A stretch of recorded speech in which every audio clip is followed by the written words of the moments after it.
I think I know what this is. You see, Stan, as you get older, things that you used to like start looking and sounding like shit. And things that seemed shitty as a child don't seem as shitty. With you, somehow the wires have gotten crossed and everything looks and sounds like shit to you. It's a condition called being a cynical asshole.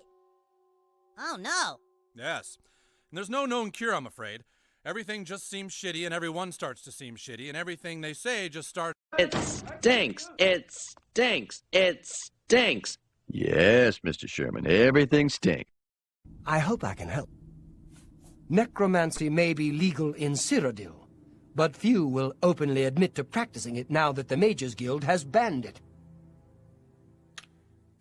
Farewell.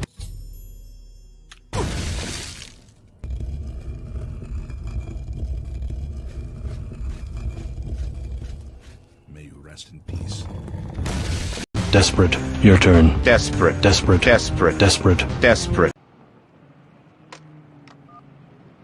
I'm too old for this shit. Don't you understand, Steven?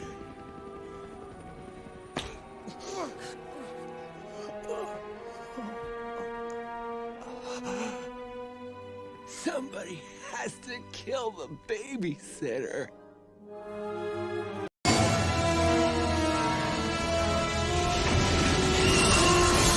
Aim for the cat, dude! Aim for the cat! I'm trying, Evil Ted!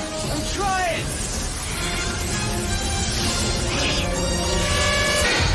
Ah, just missed! Bullshit, Mr. Handman. All we are is dust in the wind, dude.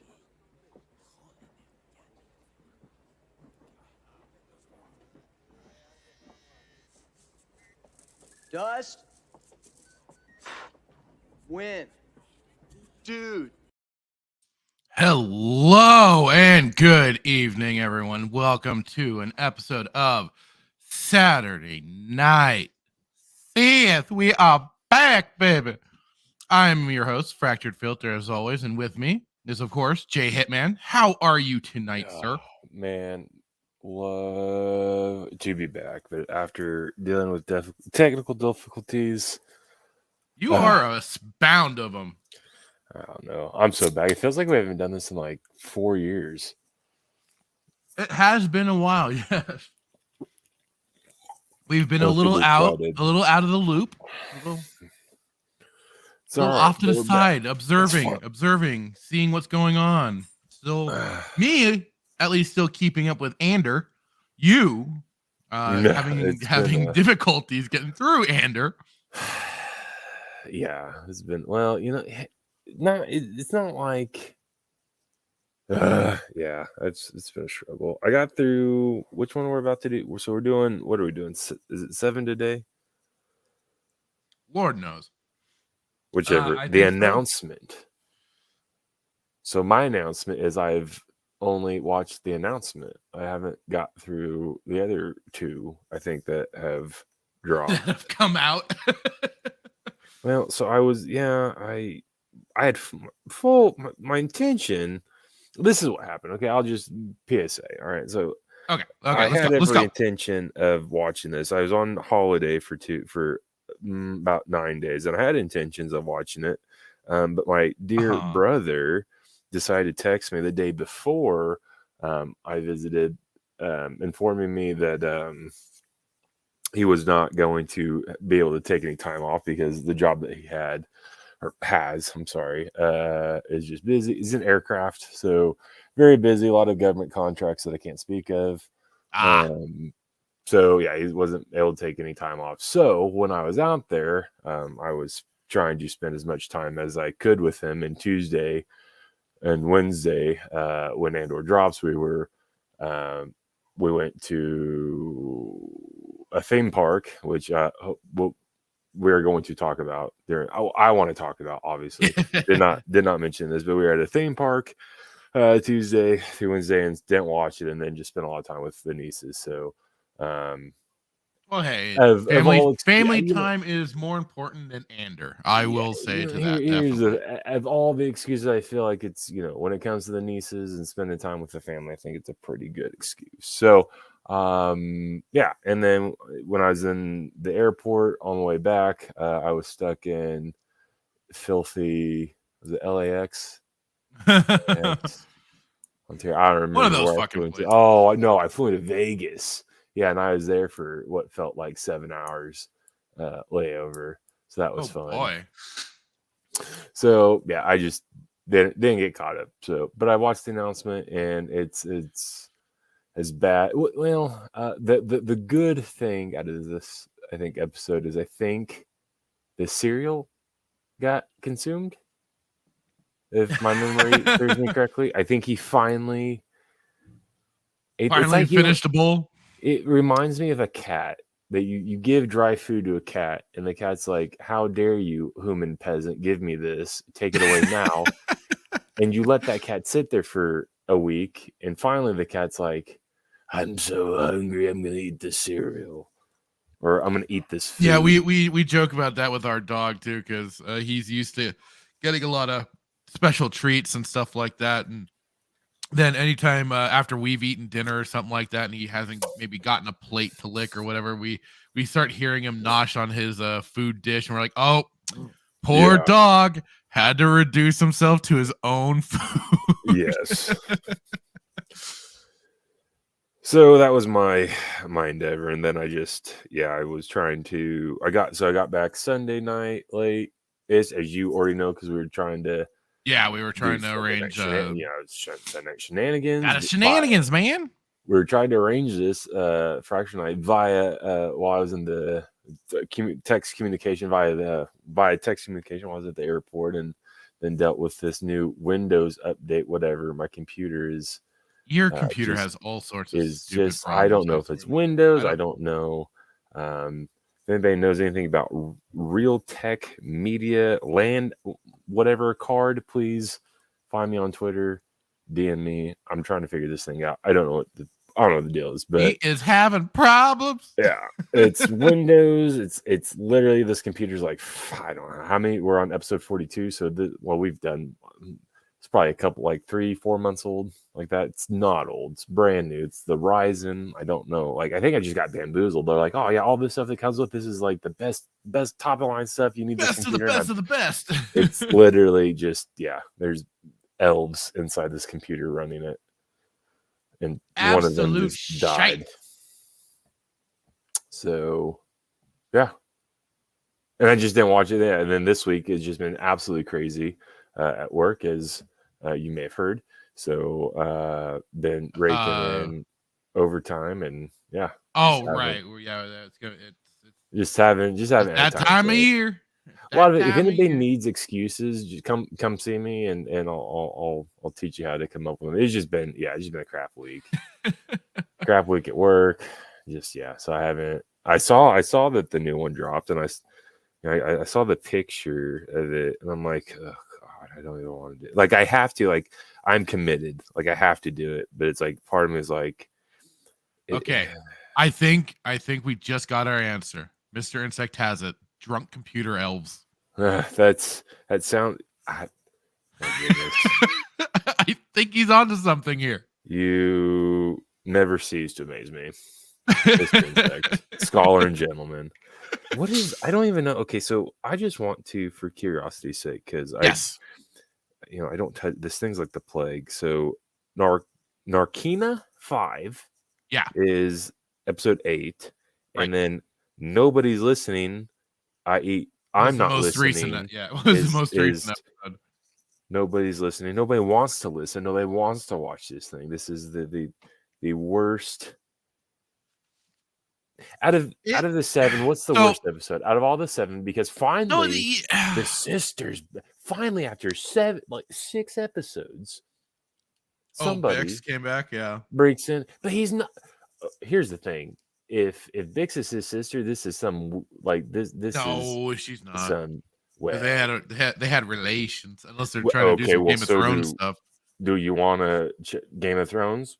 Is that Martin Walker? Who did George Martin? Who did Game of Thrones? Yeah, George R. R. Martin. Yeah. Do we want to? Is this like? Has he infiltrated? Yeah. Let's not take Star Wars in that direction, please. It's already gotten bad enough. What state was this shot in? Huh? What state was this shot in this episode? I don't know where they did their filming for this, but I can imagine which state it was, which is probably their home base in California. I thought you were going to say somewhere else, but okay. The 7th level of hell. This episode it's out of all of them, like this is probably the man, I don't know that I think this might be the worst. Do you want to go into the episode now, or do you want to go into the topics first? Let's do it. Yeah, let's do. You want to? Okay, all right. Episode. All right. Because if I do this first, I'm just gonna be pissed if I wait. Yeah, the boiling hatred. All right, so episode 7, the announcement, whatever. This is after the their whole Aldani heist. And now the Imperials are getting word, and oh boy, here we go. You want me to start it off? Of course. Well, okay. So again, I take note of how this was another 50-minute episode. Come on, man. After watching it, it's like this series. There's always stuff that feels like it could be chopped down to make it shorter. Here's the thing, they've just padded this out. It's not even 50. It was when I finished watching it last night, or not last night, Thursday night. I finished watching it. There's 7. So it ended at 6 minutes. There was 6 minutes and 56 seconds, I think, left of credits. Yeah, basically. And then the opening scene is another like 3 minutes. So you got a total of like 9 minutes. So just make it a Clone Wars episode. Like just time it like just chop it down to like the 25, 23 minutes. Because don't get me wrong, I am so thankful when it's like a surprise. It's like a Christmas surprise. Like you think that you're getting socks and you open it up and it's like, what would it be? For like you and I, it would be like if we think we're getting pencils or pens or something for Christmas, then we get like a red shirt, right? Or shoot, like something like it's a very pleasant surprise when we find out that there's actually 9 minutes worth of credit and you can just be done. I haven't exited out of that app so quick than Thursday night. So it's just stupid. Like I don't understand it. Like nobody, like I don't want to watch 9 minutes of credits. I don't want to watch a 2.5 minute. That's an excessive amount of time. It's probably more like a minute worth of like the whole Andor thing. Like I don't want to like just do the Clone Wars. Just follow that. Like in today's episode, where can the clones? Right, yeah, do the recap and stuff like that. Do the 1930 admin or the 1950 radio admin thing. Do that. I'd be happy with that. You can tell I just want to go back to Bad Batch. That's where I'm at in my life. It's scary that you want to go back to that. I just want to point that out. It's stupid. So it's poor Karn. So hurry up, Cyril. Mother is calling. How long? And I said, how long till he Norman Bates out? Like he just snaps and kills her and starts dressing in her clothes. Because I mean, they basically then just go because they're back to sniping at each other. And I'm like, good Lord, man, why did you go back here? I said, man, she could read a lot just by a collar, and she thinks that screams, "Look at me." She hasn't been to Nar Shaddaa because she just keeps nagging on him over stupid little shit. It's like, lady, back off just a little bit. That collar was pretty excessive. Like, I get a shorter collar. I'd have to look at it again. I'll have to look at it again because I didn't think it was that excessive. It's pretty flamboyant. Let's just knock it off. Oh dear. Meaning excessive, it's like it's out there. Like it's like just tone it down a little bit. You don't need this big old collar going into a job interview. Well, it wasn't even like a job interview. He already kind of he got the job. Well, for formalities, it was an interview. Right.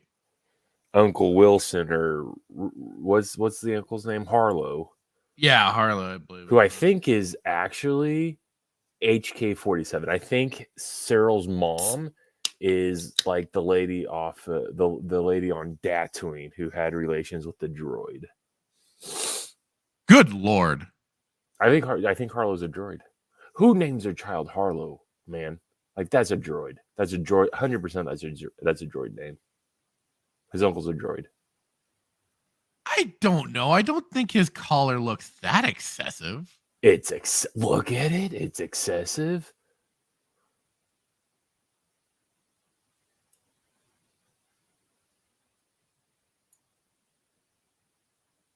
I don't know what I just did there. I was like, did my computer, the elf, rip out my computer? I screwed up. I apparently booted myself. I was gonna say the elf ripped out my graphics card. Yeah, so again, I don't know. I'm not seeing it as a. I don't know. Maybe it's just because I'm so used to the goofy styles that they've already been putting into the show. It just doesn't stand out to me. First of all, he's eating the cereal wrong. 2, his hair is atrocious. 3, that collar is just, look at it. He's like so bad. Well, he's living with this crazy old woman. Can you blame him? I don't know. I think the collar's just too much. I think he should be more humble and get a smaller collar. That screams like I'm gonna be everybody's boss in about 20 minutes. Because my uncle owns this place. The look of sanity or the look of a man that's ready to kill. That collar, is he like from some type of order? Like, it's so bad. These costumes are just do not remind me of Star Wars, really, at all. Yeah, they scream Filoni. It's definitely them trying to impersonate Star Wars, right? It's definitely that. It definitely comes off as just the skin suit, as I put it. They're just wearing the skin suit of Star Wars, and that's all there is. That's all they got. So other than poor Karn there going insane. The Imperials are giving a rallying speech, tax collecting, tightening the fist around the system that will harbor rebel sympathies. Wow! So this Imperial got to speak with the Chiefmeister himself? Who are you? I forgot who that was. That was supposedly speaking to the chief. Oh, yeah, it was... Oh, God. I didn't get the name of the Imperial. Don't care. Because he was making a point that he got to speak with the emperor himself and everything. And I was like, so she be making a Senate appearance to unleash the Imperial intelligence on what's necessary. So will he be making an appearance in this show? And they brought up this PORD, which I was like, dude, come up with a catchier acronym to close. It's too close to Porg. Ew. Yeah. We don't need the Porgs, please. Good God. Other than launching them into a freaking furnace. And then let's see. Yeah, Imperial Ellen DeGeneres suspects this was the firing salvo from the rebels to announce they are getting bold. I guess, but again, she's the bestest as she is thinking this is playing into what the rebels want from the Empire to begin restricting more systems, tightening their grip, and threatening this, treating this like a robbery and not something larger.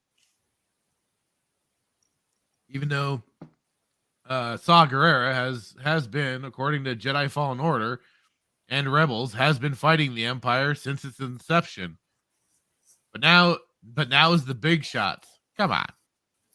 Well, not even Bad Batch, I forgot to mention. At the very start of the Empire, he was already fighting the Empire. So it's like, but I guess a buddy of mine made this point though, is that like Saw Gerrera is like one rebel cell basically, but they aren't. But this is like supposed to be kind of the culmination of bringing them all under one roof for the quote unquote rebel alliance.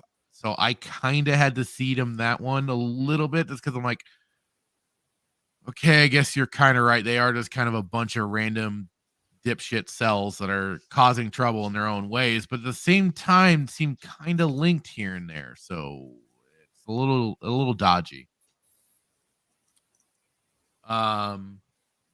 Luthen is listening in to the results of their little heist, what the ISB are pushing forward with, and basically the shit amount of trouble brought upon the Aldani people thanks to this. Mon Mothma making a surprise visit, although maybe not surprising to Luthen as he's smirking. Luthen making sure to put on a performance for the driver outside who can't necessarily hear but see them interacting. And the whole interaction just did not at all say to me that this is still Mon Mothma. This is every bit of what they said in those articles of they've stripped her of who she was initially portrayed as, and they are trying to put a new shine on her. And it's pretty shitty. This whole episode and this whole show is pretty subpar. I mean, like, hey, like we can now say now even the female characters are getting deconstructed, not just the males. They're finally being a little fair. Yeah. I said, let's see. But Luthen is right. You have to make tough decisions and calls to push forward with this rebellion. That was basically the whole thing. She was having a whole bitch fit about what he's been doing and all the problems that he's been causing and stuff like that. And it's like, yeah, that's kind of you have to have, you're the one that's supposed to play the good politician. You're the one, Mon Mothma. You're the one that's supposed to be, hiding in plain sight and keep, playing the game basically. I mean, her, Bail Organa, and they all kind of took their cues from even like Padme and stuff, and they are supposed to be very, I don't know, well organized, but at least they've been in this long enough to know how they're supposed to be acting and going about this. And yet all we are seeing is the complete opposite, especially when it was like they were the ones coming to these people originally, Mothma and Bail, pre-Empire, to talk about trying to get Palpatine out of his control. They just and it just they just certainly like to, I don't know how to put it, just make their characters seem worse than they are. And then I said, man, for a planet that was once filled with constant sky traffic is certainly lessened since the Republic days.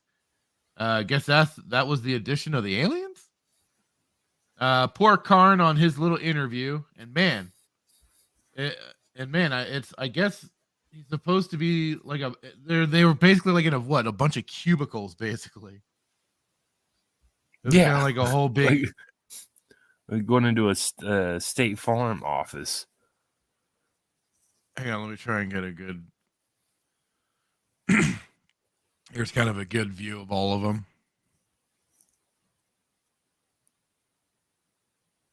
Oh, those little cubicles back there. Yeah. And what's basically amounting to desk work. So yeah, cubicles for his office job he's going for. It really has gotten bland.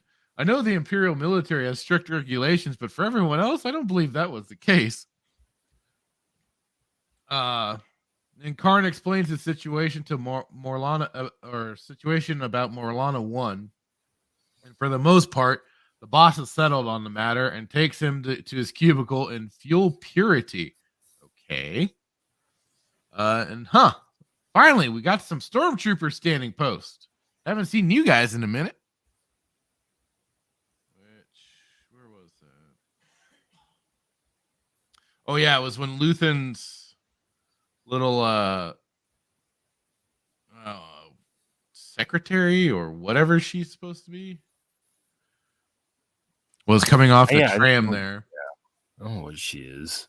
And I was like, wait, who is this woman in red and why should I care? Because I didn't recognize her at first. I did not one bit.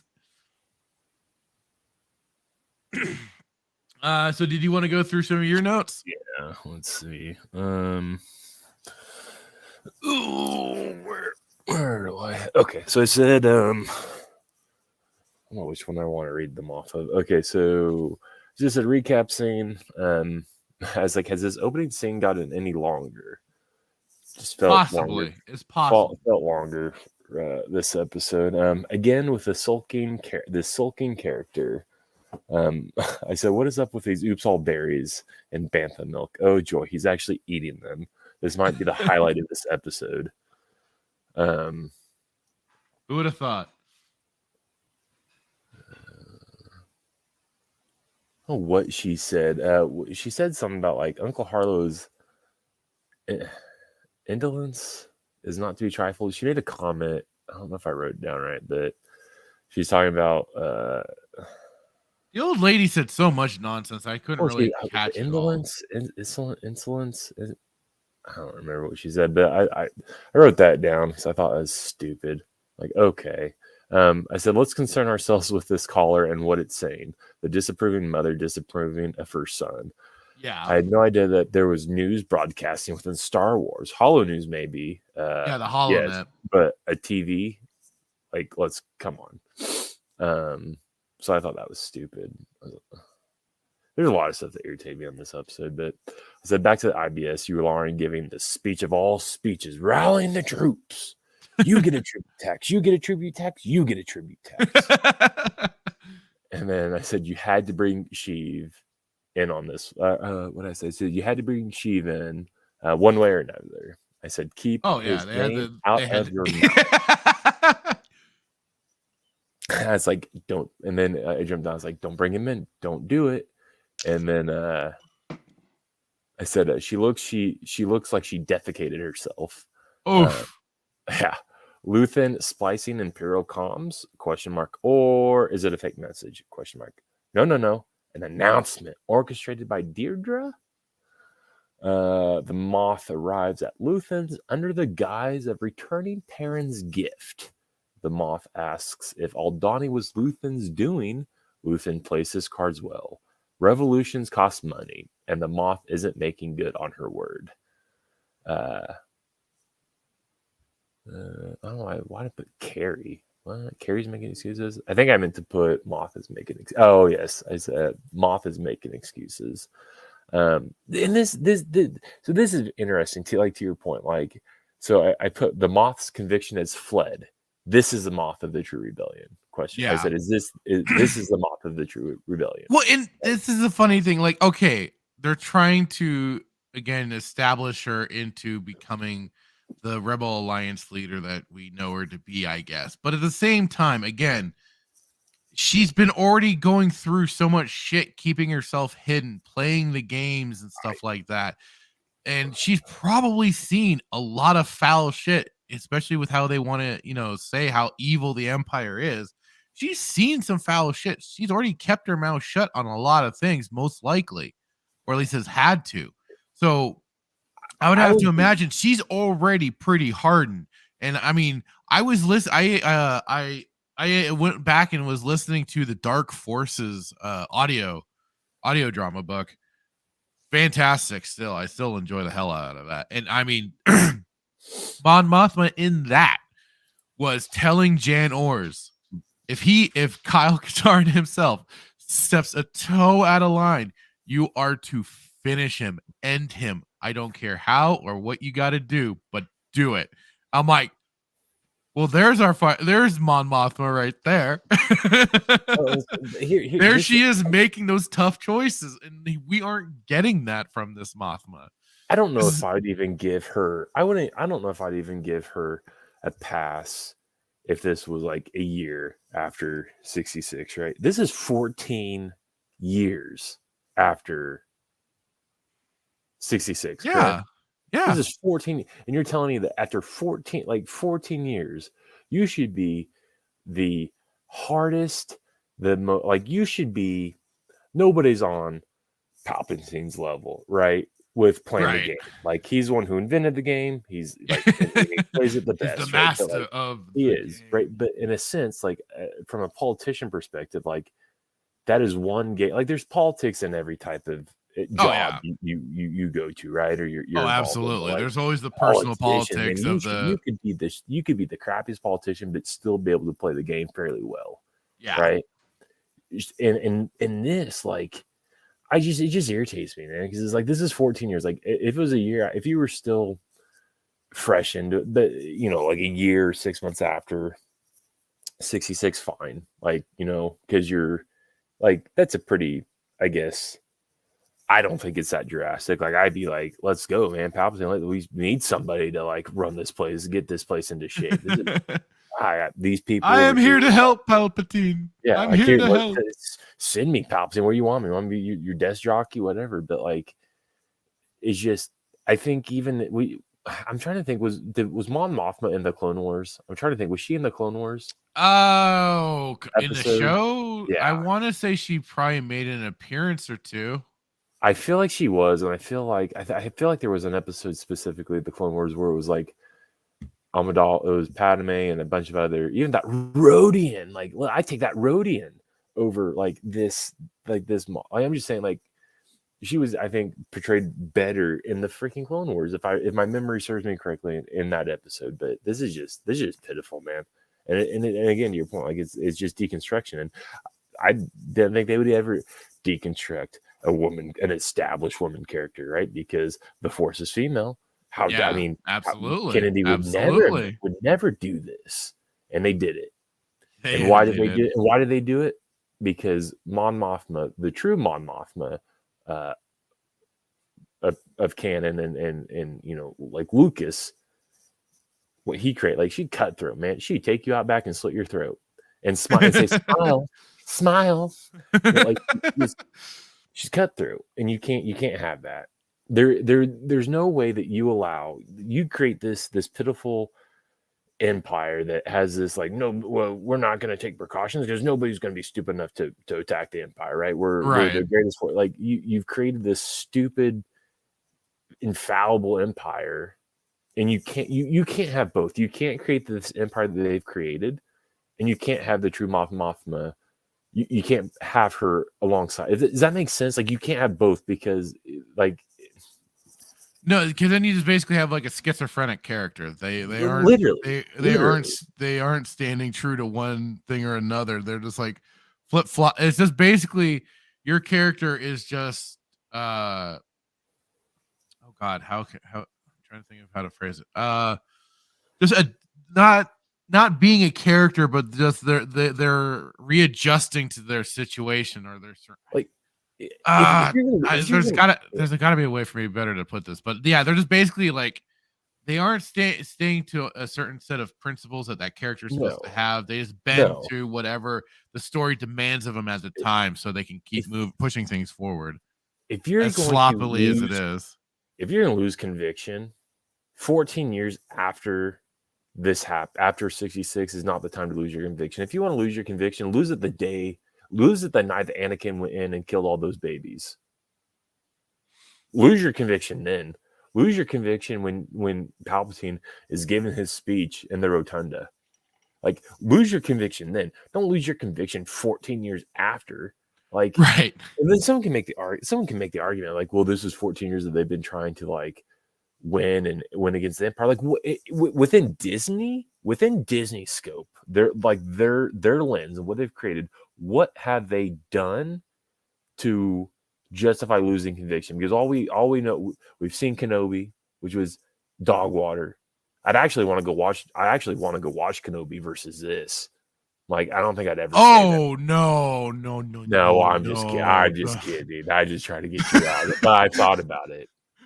Right.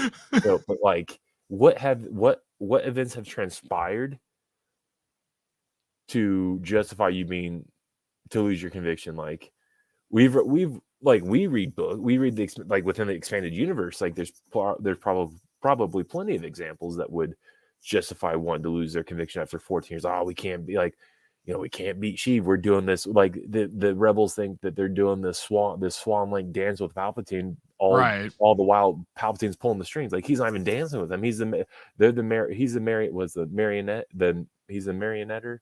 What do you call it? The guy that's pulling. He's the puppeteer on the marionette strings, right? Yeah. And he's I mean that's what it really is. But like, what have you done to lose your conviction?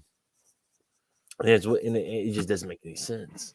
Like, no, it's so God, it's just it's another character that they've deconstructed, and I think it's even more frustrating because it's a woman, and they sit there and they have their agenda, they have their politics that they push, and this might be a stretch to say, well, Kathleen Kennedy comes out and says Force is female, she's all about feminism. And which she is, because she said it, and that's not my opinion, and those aren't my words. Go back and look at the videos and look at the documentaries. It's well documented out there. It's not. I didn't document it, so don't be mad at me. You're gonna be mad at somebody. Don't be mad at me. I'm just here telling you what she said. So you don't want to watch the show? Fine. You want to be mad at me? I'm just here giving you the news. File a formal complaint against me. Go complain against her because she's the one who said it, right? PSA, right? Not my words, her words, right? But she did. But the point is, like, right. to sit there and to say that, and then just deconstruct another established character that's female. Like, it's just like, it's almost contradictory to like what you're like. Well, and remember, you and I and other people have been bringing this up. It's not so much even the character themselves. It's just the fact that these are characters established by George Lucas. And they are looking to break down any of his characters and make them look like complete trash next to their own created characters. And considering now that this has basically become nothing but fan fiction, you aren't generally yes, you can create your own characters, but they aren't meant to generally like seem better or anything like that than your already established characters. There's another thing that pisses me. Well, I'm sorry, I didn't mean to. No. That was basically all she wrote. The other thing that pisses me off is that they know that the show. I think deep down they know that the show's dog water. I think that they know that like anything. Hopefully they see that everything that they create is just the worst, and they have to rely on nostalgia or certain name drops to get people's attention. So like. This whole episode, like, but even like, we talked about, was it 2 episodes ago where they had the Jedi, the holocrons, and we were thinking like, what if they're going to bring Sheev in? I don't think you and I said that they were physically going to bring him in. Like I did it just to get a rile out of you, but nonetheless, I was like, they're going to bring Sheev. They're going to mention Sheev. They're going to bring him back in a cameo. It's either going to mention his name. It's going to be a cameo. I think I'll have to go back and review the show, but I said that. I think we talked about that. We talked about the 2 holocrons that was there. I was like, why would a holocron be there? And why would how does he have it? She's in course. He's on course on. There would be. That was our whole point about those damn holocrons. Yeah. But again. Yeah. They want their little like background. Ooh, look, Easter eggs. Look at who caught what. Oh my God. That's all they have though. And that's what's so stupid about it. I want to get Raging Rhino on here because I think all 3 of us would just break the internet. We just break it. It's just so. Well, hey, he's and I was gonna wait until after we were done, but I'll just do this right now. I'll give a shout out to old Raging Rhino if he happens to end up listening to this back because he did pop in on one of our last stream. He even said, "Wish I could catch these live," and hopefully sometime he will get the opportunity. And thanks again, man. Yeah. Thanks again, man, for stopping by and checking out our little show here. Wow, that's amazing. Yeah, he's good. He's good people. So, it goes against what the name drop, and it's like it's our only hope. It's like it's like Princess Leia. It's like help me, Obi-Wan Kenobi. You're my only hope. It's like help us, Palpatine. You're our only hope to get people to like tune into this show. So it's like it's frustrating. I think I'm just biased because it's Palpatine, and my love of Sheev and. It's just old Sheev Meister. It's all we can do. And it's like, but we're just gonna use his name. We're not gonna bring him in that we know yet. We're not gonna bring Sir Ian McDiarmid into the show. We're just gonna use his name. Right. Anyways, all right. So Luthen uses the frog in the water, the boiling water analogy. Yeah. They need credits. They couldn't even like, bring in some Star Wars terminology for creatures that would be, equal to, if I remember right. Yeah, no, but they don't know. Like, come on, guys. You're supposed to immerse us in this. Yeah, maybe there are frogs in Star Wars. Well, no, there are, but I mean, like, make it like, more of a, like, oh, these specific ones, maybe, just to kind of help again reaffirm you're supposed to be watching something that's in the Star Wars universe, But to your point, yeah, like, pre Disney Lucas, it's like, like Kyle could have been like son of a gun, but no, what did he say? He's a Sith spit. Yeah. Or it's like, what are some of his other lines? You're the guy. I know there's Sith spit. He's like Griffin Cathhound. Cathhound is another one. So like when you play these games and everything, it's like you feel like there is a, like, that is, how do I want to describe it? It's like when you say like Sith spit, when he's like Sith spit, it's like, yeah, you're in Star Wars. Exactly. When you're watching a Star Wars show, or supposed to be watching a Star Wars show, and then they bring up a frog and boiling water analogy, that is outside, how do I want to say it? That'd be like outside escapism, like something that, like, when it's the whole blending the worlds together too much. Yeah, like, my goodness, there's a part of this episode where I thought I was in, like, they shot it in Fort Lauderdale. When it goes to the beach planet guy, like, right towards the end, it's like, what am I watching? Like, what are you legit doing? Like, again, Kenobi. We're gonna go past 6:00, and I'm sorry, I'm not trying to. But like the Kenobi fight scene, like, it was literally, I felt like I was in California at a rock crushing plant, and that's what it was. Yeah, we talked about that. It's like it's so incredibly stupid. It's like, this is, my goodness, this is 2022. This is 2022. This is 20 years after Attack of the Clones, right? We'll say 20 plus years after Attack. I think it was a 20-year anniversary. Maybe 20. Yeah, I think that was come up recently. When you watched, and again, I will say this until I'm blue in the face, you watch what Lucas created, and there's nothing about his movies that felt like you were in Canada or you were in the United States, right, or they felt like, you felt like you were on an alien, right? So we go from, even, and you and I, like, we've talked about the issues that we have with Phantom Menace. For the most part, love Phantom Menace. There are things that I don't like about it, obviously, but even the Phantom Menace, that was probably one of the most critiqued prequels movies.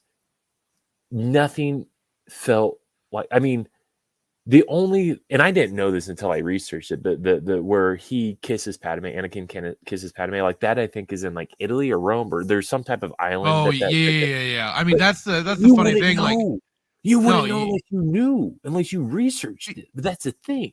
If you did deep dives and stuff like that, yeah. But I mean, that was the thing. Like, it was still enough to feel like, looking at it, you didn't think you were looking at some place on Earth. You thought you thought, you were like, I'm not on Fort Lauderdale. This is Naboo. Okay, I recognize the same structure details and stuff like that. So it helped transport you still into that world. And then the arguments, like, people, George relied heavily on CGI. I was like, okay, yeah, George used CGI in the prequels. He did it with the original trilogy. But even if he used CGI, his CGI was so much better than, like, you have more technology. You have CGI, you have more technology, and you come up with just crap, just utter crap. So what's your argument?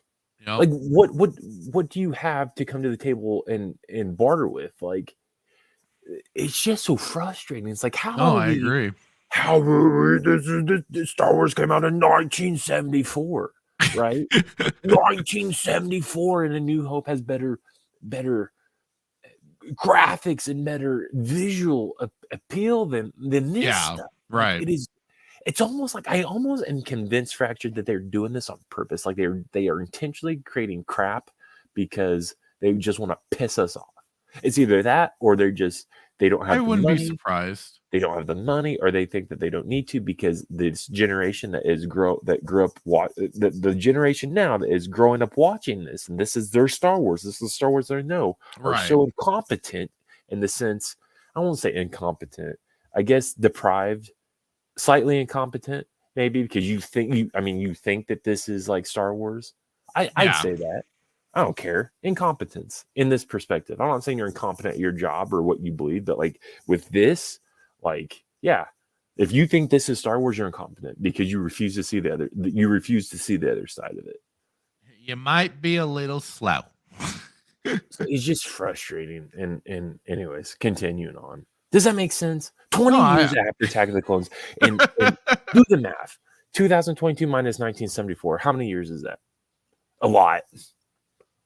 Well, right? You're going back to original Star Wars. You're not going to Attack of the Clones. But my point is still stands though. Like George had better graphics in the original trilogy than any of this stuff. You take a Rodian. Well, it was again the whole, like we've discussed, this is the aspect of, there's the people that actually cared about putting together together these crafts and taking pride in their work and stuff like that. Well, now it's just become so homogenized that it's just called, bring it up in the computer, bing bang boom. Nobody's really doing anything, not a lot of people are doing physical work anymore where they're building the models themselves because they're too busy like that. They're all doing it on the computer. They're too busy eating their avocado toast, drinking their lattes, working from home, trying to create this like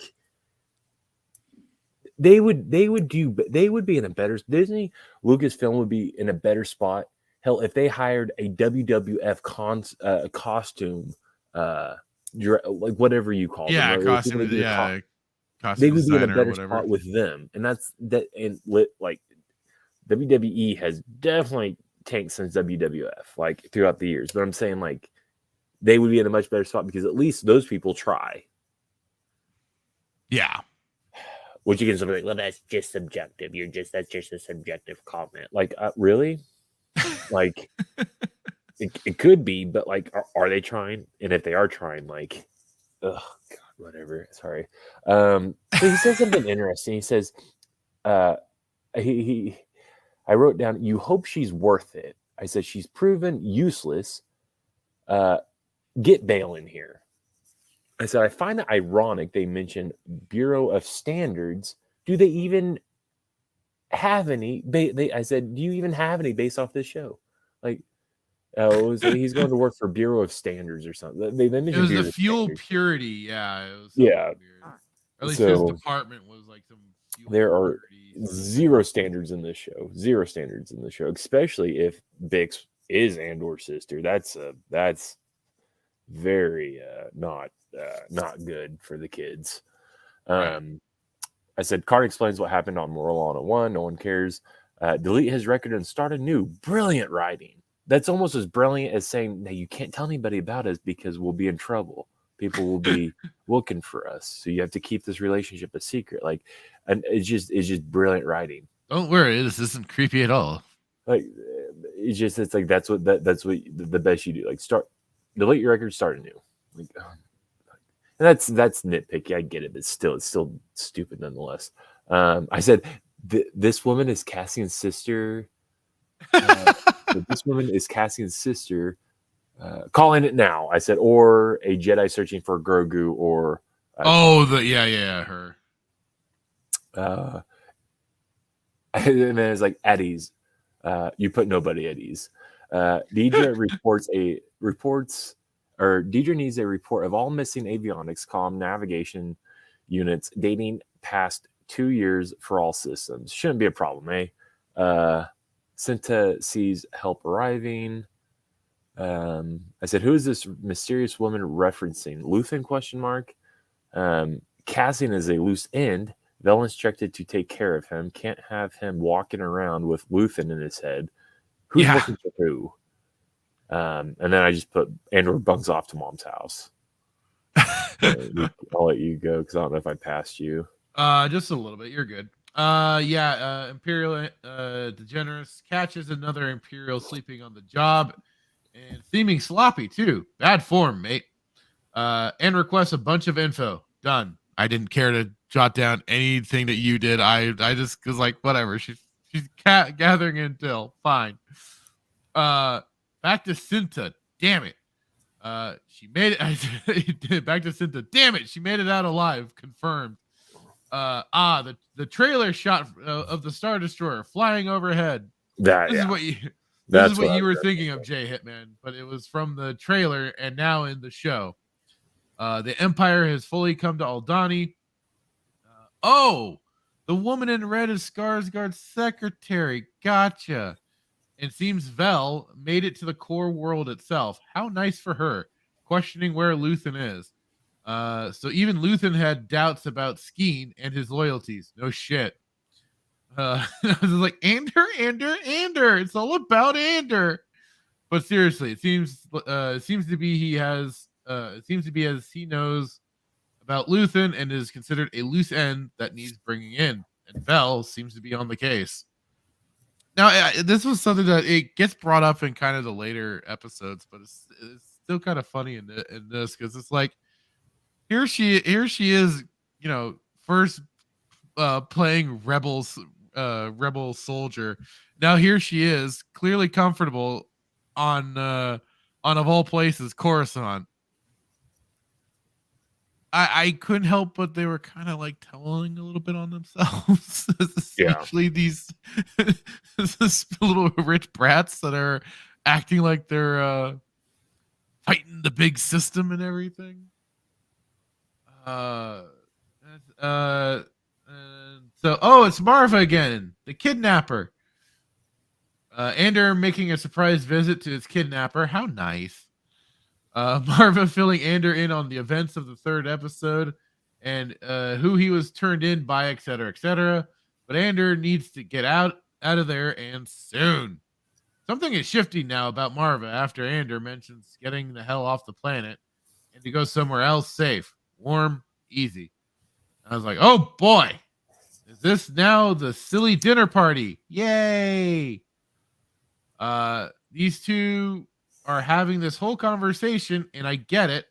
Hide in plain sight, blah, blah, blah. But this is at an event where anyone could possibly hear what you're discussing, even if it's in low tones. Take it private at the least for a moment, a balcony or somewhere where there are no people. Yeesh. I think this was while Mon Mothma was talking to her friend Tay Kolma. Yeah, the banker. And it's like, you are in the heart of the imperial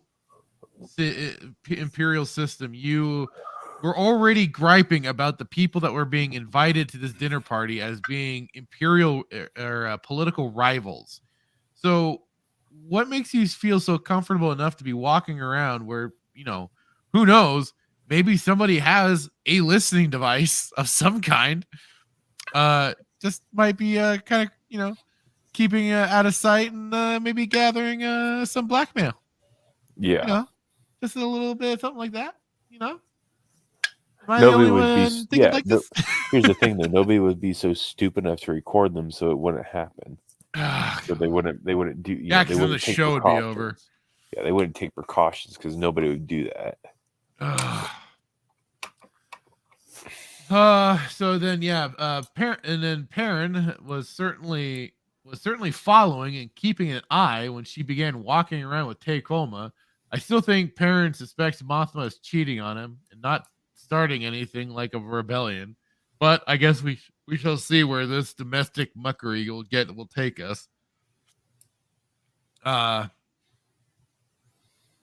then let's see. Yeah, Andor was sneaking in to find Bix. So the two were once a couple. Hence why Tim was a bit shaky with them being together alone.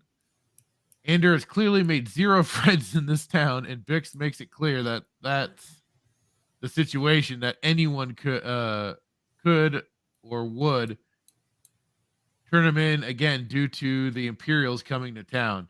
But hey, Andor wasn't solely responsible for the deaths. One was by his buddy in the scrapyard, and the other Skarsgård. Unless she means the two he killed first to get them to come to the planet, then yes. Andor narrowly missing some Imperial stormtroopers. And then we get a little flashback to some clone troopers, it looked like. Because those look like the old like Mark III helmets. Yeah. Because that's certainly this armor before the stormtroopers. Well, it seems I was a little wrong about Marva. She's all in for the rebellion, despite her age, and all she's ready for it to come to fight. With her long drawn speech, though, between her and Cassian, who still isn't all in on this, he's about his little rebellions. We get mention of his sister. She came back into the conversation finally. It's Bix, who she says is just now a fantasy in his head. There were no survivors on Kenari, so what it was is the real deal. And I was like, so what is the real deal with that planet? Because we're only getting mixed bit of information here. And then I'll just finish off what I got from my notes since I gotten this far. Blevin is back at trying to play inner office politics, and Imperial DeGeneres is coming back with her hard facts and desire to get to the cold hard facts, as she was instructed to by Partagaz. He is in compliments of Deidre Miro, aka who I call Imperial Ellen DeGeneres, for her efforts and not to be so bound by the rules and regs as it results in good work. Blevin getting shown up and loses Ferrix. Oof. Niamos, I guess. I think that's how I don't know how you say it, but I guess Niamos. Some resort planet, I take it. This is where we get the little beach town. Andor is Keith now. Okay. And seems he's having some fun in the sun. Guess he got off Ferrix, no problems then. Seems Andor, while out for a walk, can't seem to escape the Imperial troopers. One shorter trooper is holding Andor up, questioning about how shifty he is. Man, he sucks at being inconspicuous. Because he was. He sucked at it. He immediately started running and acting all goofy when those other guys were being chased by the Imperials, instead of just acting cool. Freaking retard.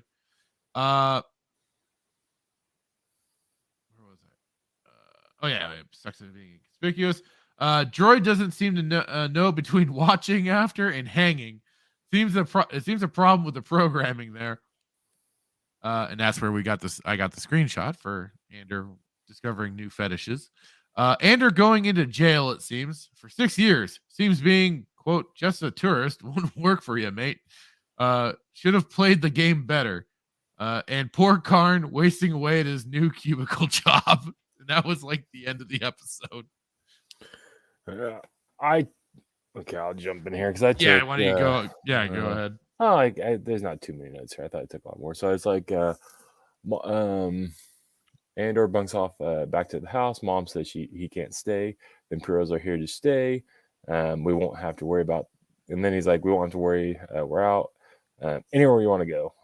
Mom nods in approval or disapproval.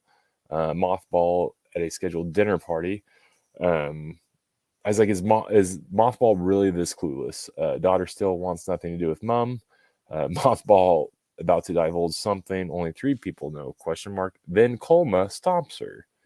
I was like, does Mothball discreetly allude to who she really is? ? Another sheave drop. She confides that the Grand Vizier has infiltrated her separatist coalition meetings. Her driver is an ISB agent. No one cares. She knew that they watched.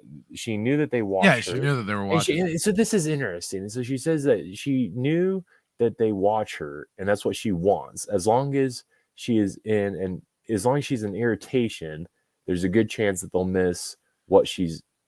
She bound. This is where I meant to make a note about this, and this was what was ridiculous because she goes from pissing her pants to suddenly now she's gonna be all this snake in the grass, if you will. Yeah, like it's. But then like an episode, but then now like 2 episodes later, she ends up going back to pissing her pants again. Right, but, and then so But that's getting ahead of it. We're sticking to this episode. Sorry.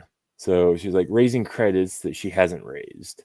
Moth needs help accessing her family's, and this is again stupid too, because she's like, Moth needs help accessing her family fortune, but she needs help from a banker.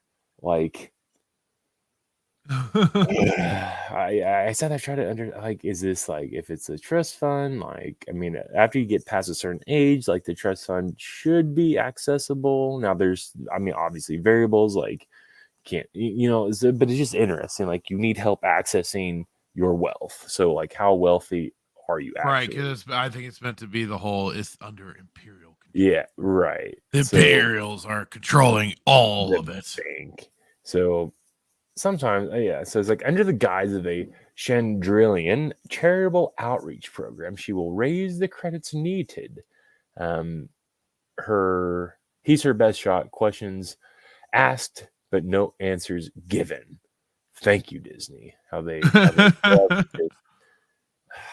Perrin knows nothing. And then she's like, Perrin knows nothing and is not to be trusted. Like, this is your husband. Like, woman, like, you married this guy. What do you like? Yeah, was this an arranged marriage? No, they did. No, they did make that point. I don't know if it's maybe it's the next episode. Okay. That they make the point that it was a whole arranged marriage. They got married at like 16 or something like that. And then I like Perrin. I think Perrin should run for. I don't think there's anything wrong with the guy. He's clearly kind of like, he's suspicious of her because she's acting really freaking sneaky and everything. I think this Moth is the one that's the problem, according to the daughter. Like, you're not president, and I think Perrin's a good guy. I think Perrin should be right.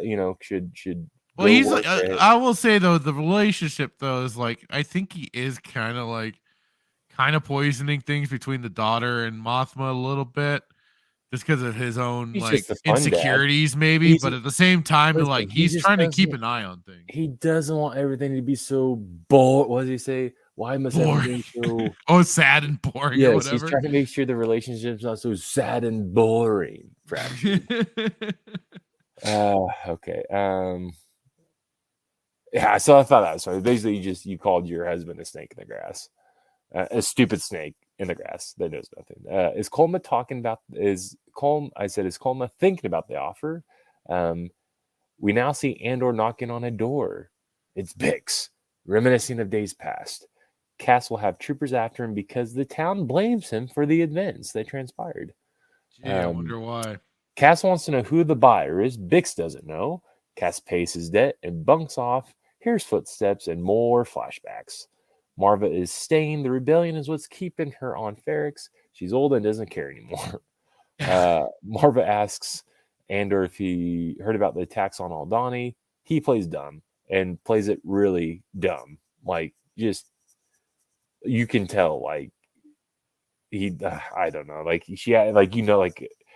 he just looked like he knew, but he's trying to play dumb. But it's like, you're really like dumb at playing dumb. Like, it's not convincing at all.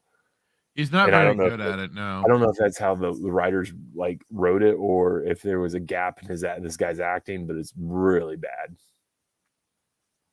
So not fun. Let's go. Marva's saying people are standing up to the Empire. Only took 14 years. He can't stay and she can't go. So that's that. Stop searching for your sister. Finally, we hear about her. Andor will come back. Meanwhile, back to the IBS. Belvin launches a complaint at Miro. And this whole thing was just so, like, this whole argument was just sad and boring. Partagaz sides with Miro is a shocking, or I said Partagaz sides with Miro in a shocking ending, tells her to watch her back. I thought that was interesting. He's like, good job, watch your back. Like, yeah, very interesting. Kess has found a side piece in a place resembling Fort Lauderdale. Get this girl the Pizzos. I think it was Pizzos. I don't know. It was like, I didn't quite catch Revnog, which is like, I know we're a couple months from Christmas, but was this supposed to be like some type of eggnog? We had Mednog, we have Revnog. Yeah. Like, are we obsessed with egg, like nog? Yeah, yeah. Get the pizzos. I was like, get the girl these pizzos so she'll shut up, and the Rebnog. Well, we see the Empire is stationed on this planet that Andor has chose to come to. And he gets stopped by a shore trooper looking around. Asks, is he a part of it? Part of what? This line of question is literally like the dumbest line of questioning in all dumb line of like it's almost it's stupid. Like, what did you like? I'll just finish my notes and I want to go back to this. So I said, oh, look, his trusty security droid, maybe the guy that's choking him out, eating nuts. Why did you get arrested? 6 months turns into 6 years. The end. Right. This line of questioning, like, did it bother you? Like, were you like, did you watch it? Like, oh, this is stupid. And just like, I literally got mad, like watching this. Like, wait, which line of questioning do you mean? Between the shore trooper and Andor, he's like, it was being like, I mean, Andor made himself into an open target because he started acting shifty and running too, or certainly kind of singling himself out, all because of the shore troopers were starting to chase that guy, and instead of just acting casual and just walking normal. But he started like really looking around and looking shifty and stuff like that. So he started to give himself away. The questioning from the shore trooper, I was kind of like, it was them making them needlessly aggressive, but at the same time, I was like, well, yeah, you kind of you made yourself into an open target, dude. You kind of brought this on yourself. I just thought the line of question was stupid. Like, you're part of it, aren't you? Like, a part of what? Like, what are you like? Yeah, that was kind of like, what are you? But I mean, the thing was because he started running and stuff, it made himself seem like he was part of the group that they were already chasing. So that's why they were like, so what are you part of? Is like, you part of this group? Are you what's going on? It's like this new empire that Disney has created. It's like every stormtrooper is now Wrecker. Line of thinking, how they talk, how they think. So what made you in particular so angry about it? Just like, it's just stupid. Like, it's just a line of questioning. Like, you're a part of it, aren't you? A part of what? Like, there's no one but like, if you're just this is them. Like I said, this is them making them needlessly aggressive.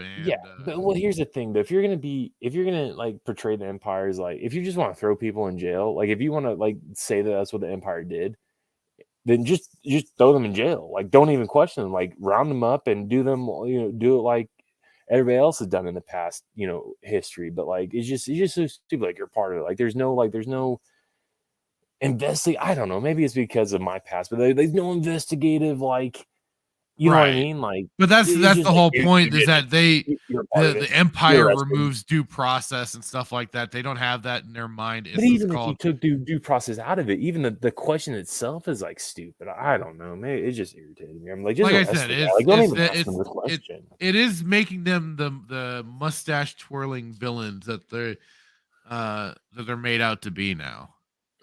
That's so stupid.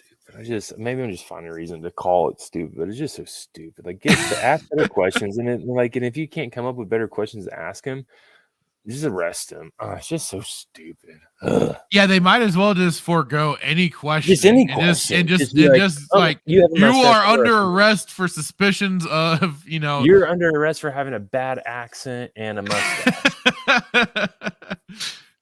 And a really crappy tan. Now get over there. You're not from here. You're a tourist because you don't have a tan. Well, you don't have a tan either. I'm in a armored suit. I'm in a plastic armored suit. Yeah. Stupid. It just, I don't know. I agree. I think the highlight of this, pros and cons, right? The one pro of this episode is that the cereal was consumed. Yes, the cereal was indeed consumed. Everything else con. Those are my pros and cons. Everything else con. One pro, he ate the cereal. That's it. What's your pro?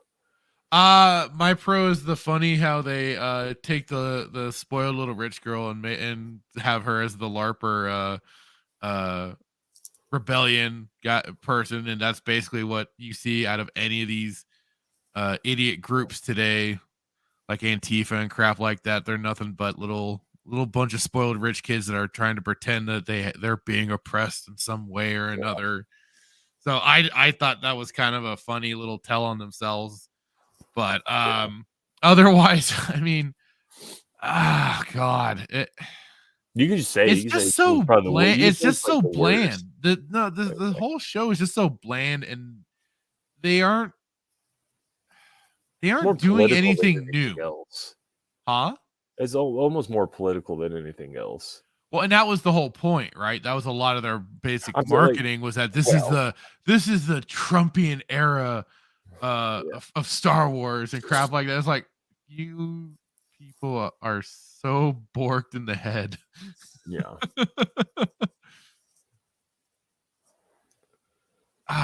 No, it might be. I don't know. Dare I say that the episode where Nim, what was his name? The guy that got crushed. Oh yeah. Whatever his name was, that may have been my favorite episode from the perspective of like, it actually like it was fast paced. Well, and a lot of people died. I guess this is something I have to cop to too. Is that I guess I was wrong. Andor didn't get his inspiration from the kid. I was full well expecting him to get some sort of inspirational moment from reading the diary or his manifesto, whatever the Karl crap. Marx manifesto. Yeah, and man, I was way wrong. I'm kind of disappointed. I thought I was on the ball with that one, but no. Can't win them all, I guess. Well, I'm not disappointed yet because I still think either Deidre or Bix is his sister. More inclined to think Deidre is his sister. And she just bleached her hair white to match, That would just be the biggest. She has white hair because she wanted to, bleach everything from her past and start anew. And the Empire is her a new start. Oh God! Why she wears a white suit? Because it's pure. Her hair is white because she wanted to get all the filth from whatever planet they came from. Keef. Oh, what planet were they? What planet did they come from? Kanari or whatever. Kanari, yes, Kanari, yeah. Yes. They bleached Kanari from her. And Andor has a little bit of a British accent under his other accent. So she has a British accent because she's Imperial. Listen, the stars are. I mean, tell me I'm crazy. I think she's. That's gonna be the plot twist. Do you think I'm crazy? You're just saying this for just to get me. I think this would be the biggest plot twist. Listen, crazier things have happened. I'm willing to see if this plays out. They mentioned Sheev, man. Why is she so fixated on Andor, dude? Why is she so fixated on Aldhani? Aldhani is supposed to be is a nothing planet. It'd be it's it just happened to have an Imperial outpost that they robbed. Yeah. You think the Empire would be really you think the Empire under the Empire that Lucas created? Do you think they would really be that broken over a credits that were stolen from a planet that nobody cares about? Sheev has so much. The Empire has so much money. This Vader was going to give both. How much money? That's the whole purpose, right? Is that the Imperials were going to treat this like just some dipshit armed robbery, but Deidre, right? She's the one trying to make this. Oh, this is the big. But rebels, why? The rebels' big moment and everything. She knows. She probably thinks that yes, it has to do with rebels, but I think she knows Andor is somehow involved because because Barry guy, oops, all berries. Morlana one. Yeah, he starts to, at least for the later episodes, he starts to get in contact with her, and so he starts really pointing hard at Andor. So, I will feel somewhere down the line. They're gonna pass. They're gonna cross. I will feel so accomplished.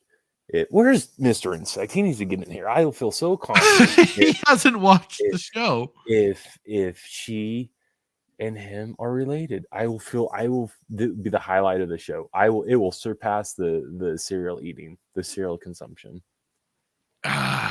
Well, like I said, he hasn't watched. I'm actually hoping for it. I'm actually hoping that they're related because I called this. Oh God! Shows ago, and it'd be the first moment in my life. In my life, if 42 episodes that I've got 2 things right. 2 things? Maybe 3. I don't know. Definitely 1. I've got 1 thing right. But yeah. I wanted to tell something at work the other day. I got in an argument at work the other day. Oh God. Yesterday or the day before. It was like, oh yeah, it was with one of this kid. And I think I don't know if he's trying to like press my buttons, but we're sitting in the office and he said I asked him, he said something stupid, non-intelligent. I'm trying to remember what he said, but I was like, who do you think is running? That's what it was. I was like, who do you think is running Star Wars Lucasfilm? And he was like, I said, there's 3. He said, well, it's Kathleen Kennedy. I was like, and who else? He was like, what do you mean? I was like, I said, it's Kathleen Kennedy, Jon Favreau, and Dave Filoni, because I said it was, I said 3 people. No, that's because we're talking about Andor, and I said, you know, Filoni just destroys everything that he touches. And he's like, well, Filoni wasn't a part of this project. He wasn't. Well, it doesn't matter. I said, who runs Disney? He's like, Kathleen Kennedy. I said, who else? Her 2 sons. I said, Favreau and Filoni. So even though he's not on this show, he's definitely a part of it because everything. Well, that's Ahsoka. Because here is the thing, correct? Is that they are probably all part of the story group to some degree. So they would potentially have to give some passes and maybe some stops on, because I would think Filoni wouldn't want his precious Rebels timeline to get too messed with. And that he doesn't have to worry about that with War Between Worlds or World Between Worlds. Oh God. I need to find the video I was watching. It was an interview between the guy that plays what's his name? The guy that plays Poe Dameron. He also is Moon Knight. What's his name? Yeah. Oh, I can't think of his name. Oscar Isaacs? Yes, Oscar Isaac. And then some other girl. And one of the guys was like, would you, let me try to find it. He's like, would you continue if you were given your own series on Disney Plus, you know, your own series on Disney Plus to continue your character on Star Wars, would you do it? And he immediately he didn't even finish asking the question before he said nope. And the girl like next to him like immediately started laughing. And you could tell like the interviewer, the guy that was interviewing them, was like definitely a Disney shield, because he was in utter shock. And he's like, even if like you made $3 million off of it, and he's like, nope. I would not want to go near that again. No way. Filibus while I try to find this. Okay, so we've had some other little topics that we were wanting to go into tonight. Yeah, I gotta find it because this is hilarious. Besides old any of that old stuff. What do we want to go into? That's the question, because I can finally bring my future wife home. Oh God. Next year. Okay, so let me get that one. Copy message link. Here we go. Oh, you stupid thing. My bad. It wanted to, instead of just opening it right then and there. Yeah, I saw this cropping up too. And it's the Hasbro Pulse.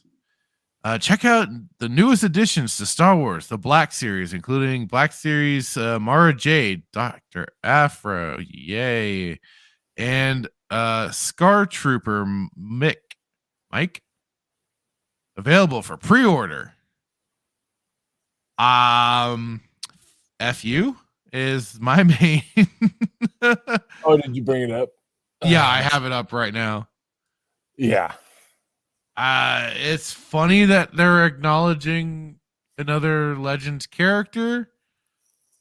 like Mara Jade, it scares me at the same time because I really don't want them touching that character or any other EU characters. Has been basically my point as of late. Is just like stay the hell away from these characters.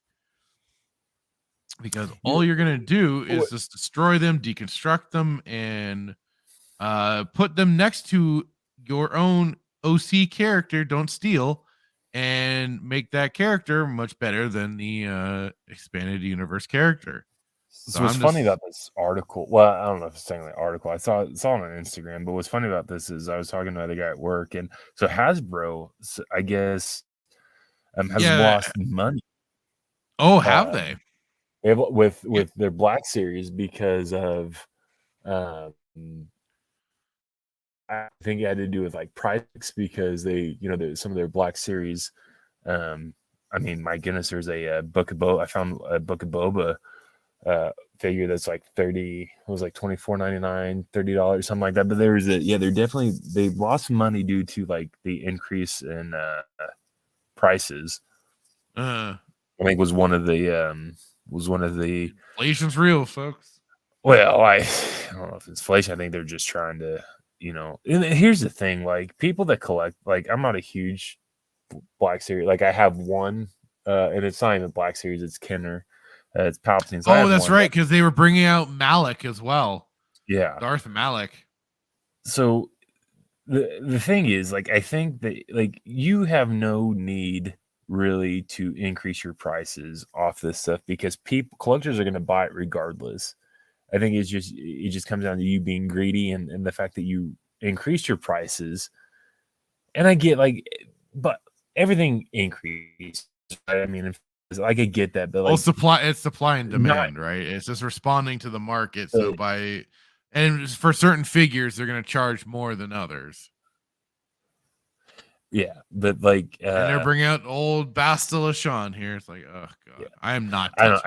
I think that you could have not increased. You could have kept your prices, the same, and you're going to make money regardless. But you coming out and raising the prices, I think people are like, well, F you, I'm not going to do it because you basically this, $16 action figure, collectible action figure that is $16. You've now increased it to $24 and right.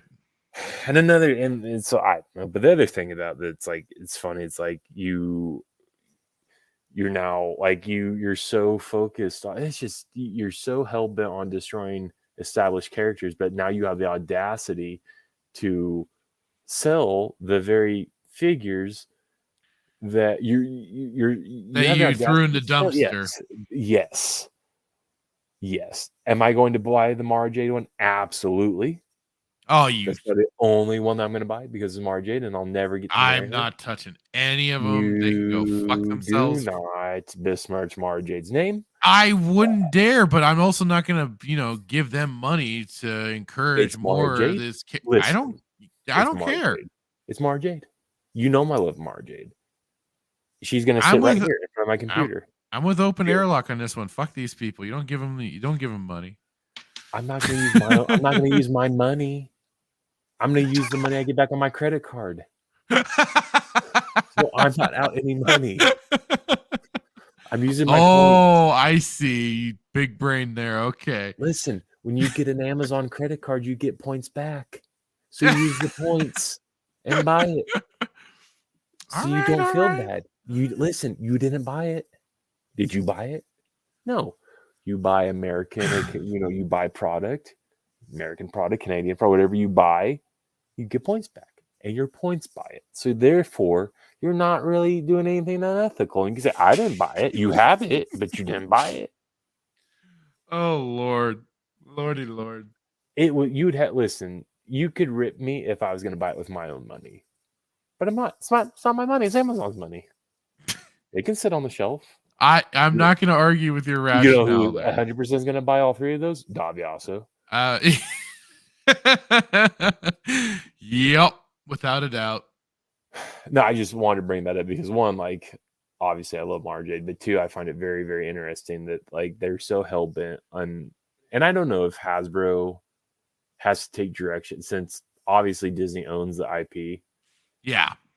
If they're like, okay, well, we're licensing this portion out to you so you can make the toys, and then we take 30, 70, 30, it's like a 70, cut, whatever the cut it is, is, probably yeah. 80, 20, 70, 30, whatever it is. Disney's making more off that than anybody else. But yeah, it's just it's very just hypocritical to, again, Legends canon is now Legends. Legends is over here. We're going to create Cassian Andor, who is the new Kyle Katarn, and we're going to, just deconstruct all these characters, and we want nothing to do with Legends, which is true canon, because we want to do our own thing. But hey, we need money, and we know people will buy EU stuff, so we're going to sell the toys. Right. It's just very hypocritical. Now, and like I said, maybe I could be wrong, and Disney's like, we license this IP to you, and then you do with it what you want. You make whatever toys you want, and then Hasbro's has no influence from Disney, and Hasbro's just doing what they want to do, right? But again, to that point, like they made a freaking what was that? I still to this day remember the glorious video of a 12-foot section of Jade, or a 12-foot section of what's her name, Rey Skywalker from Last Jedi. That was people wouldn't even buy. You remember that video you showed? Like it was hundreds of these things on 8-foot section, and like you couldn't give those things away. I'm surprised Daisy Ridley didn't just buy them all out. Embarrassment. But so I'm just curious if Hasbro, if they have the licensing, they do what they want, or Disney's like, here's our IP, we're licensing it to you, make these specific characters. If it's the latter versus the first, like that's just I don't know how the little terms and regulations work out for them doing this whole licensing out thing and who gets what for what. But here's the thing, nobody knows, nobody who is Mara Jade is not a known character outside Legends, outside like true canon. Like if you're a super fan, and maybe this is a biased generalization, but I'm hard pressed to believe that there's anybody who's a sequel fan, maybe outside Star Wars theory, because he toes the line and whatever. But I don't think most people would know I think recently he was actually kind of blasting. Has he turned the corner? I don't know. Hang on. Maybe I'll start following him.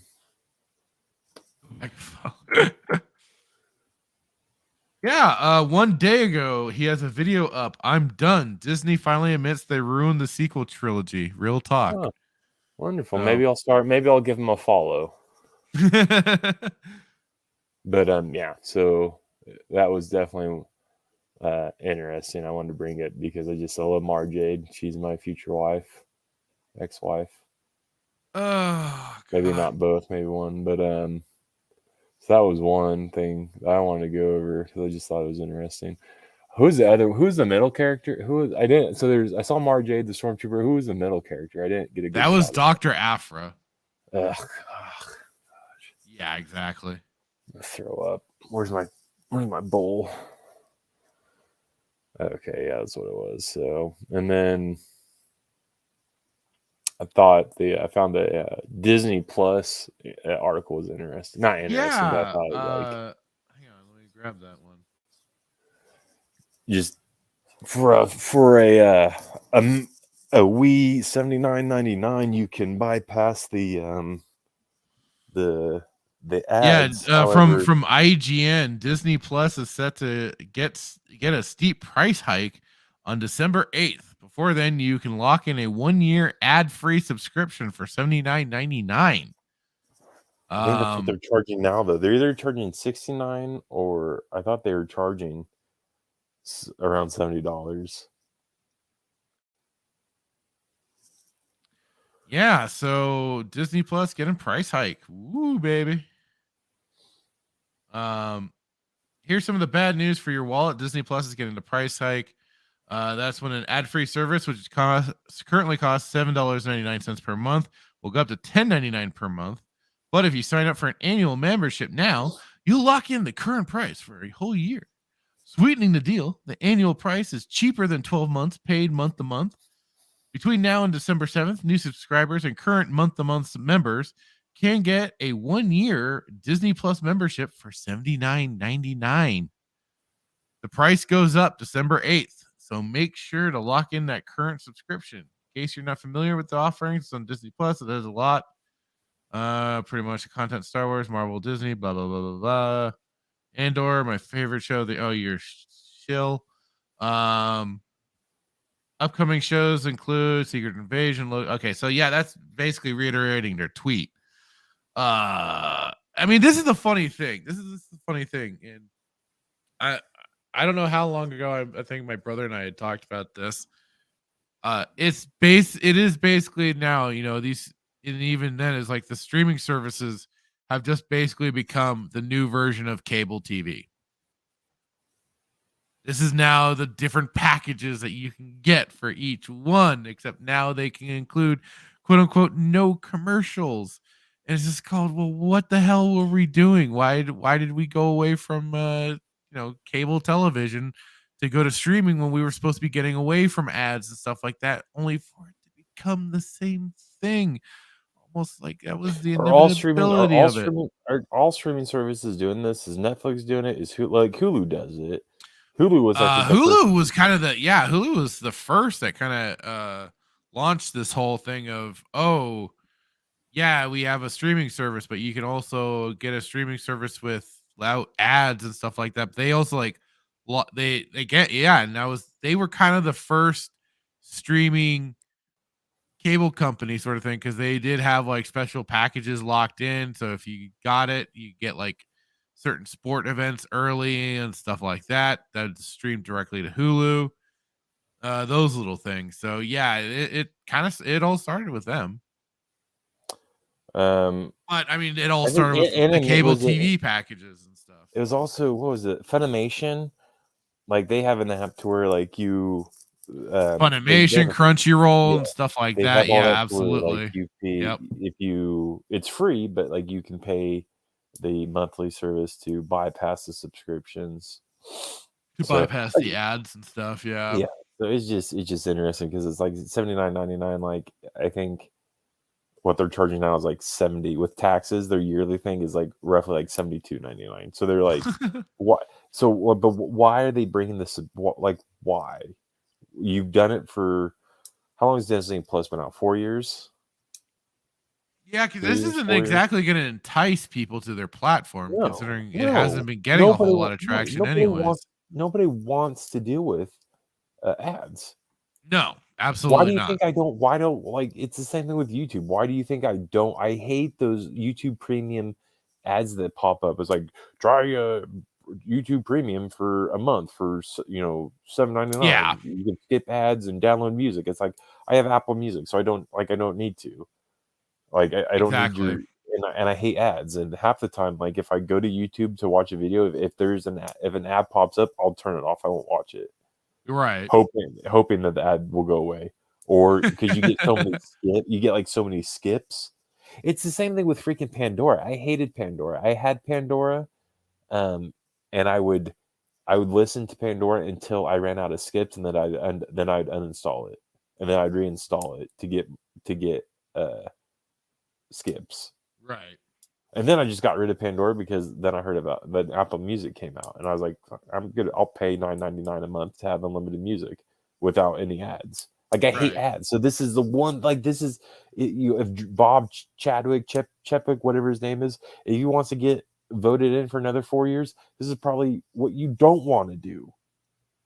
I think Bob Iger actually is the one who's still in charge of Disney Plus, if I'm not mistaken. I think Iger's still doing Plus. I have no idea who's in charge of what. It's just stupid, and they're shysters, and they're very good at making money. And this is probably like I may delete mine after this and just bootleg it from my brother who pays. I'm surprised you. I thought that's what you were already doing. No, he doesn't pay. He doesn't pay for it. He just buys his DVDs and everything for the kids. But yeah, this is the route that they're going. Like, I'm not gonna pay much for. I mean, and honestly, like, what's like what is literally on Disney Plus that is worth $79 unless you're like obviously like Star Wars, but hell, I mean you could, if you have an iPhone, just I guess buy the videos and just put it on your cloud. Yeah. I guess. I don't know. It's just irritating. And it's like, why, man? Like COVID, like you don't even make money anymore. Like in Disney, like, so this is what I want to talk about. I don't. Was there any articles you want to go over? So wait, hang on. So just really quick, since of course, Bob Chapek is the guy in charge of the whole kit and caboodle. But I guess for who's in charge, I went to Google and who is in charge of Disney Plus. Some guy named Michael Paul, president of.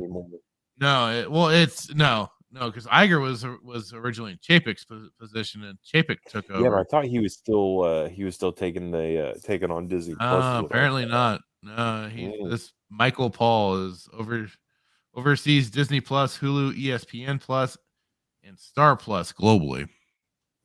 So that's our guy. Interesting. Yeah. Yeah. So it's just ridiculous. Like, I'd like to. They should. But here's the thing: they own Hulu. Do they not? They own ESPN and Hulu. ESPN Plus.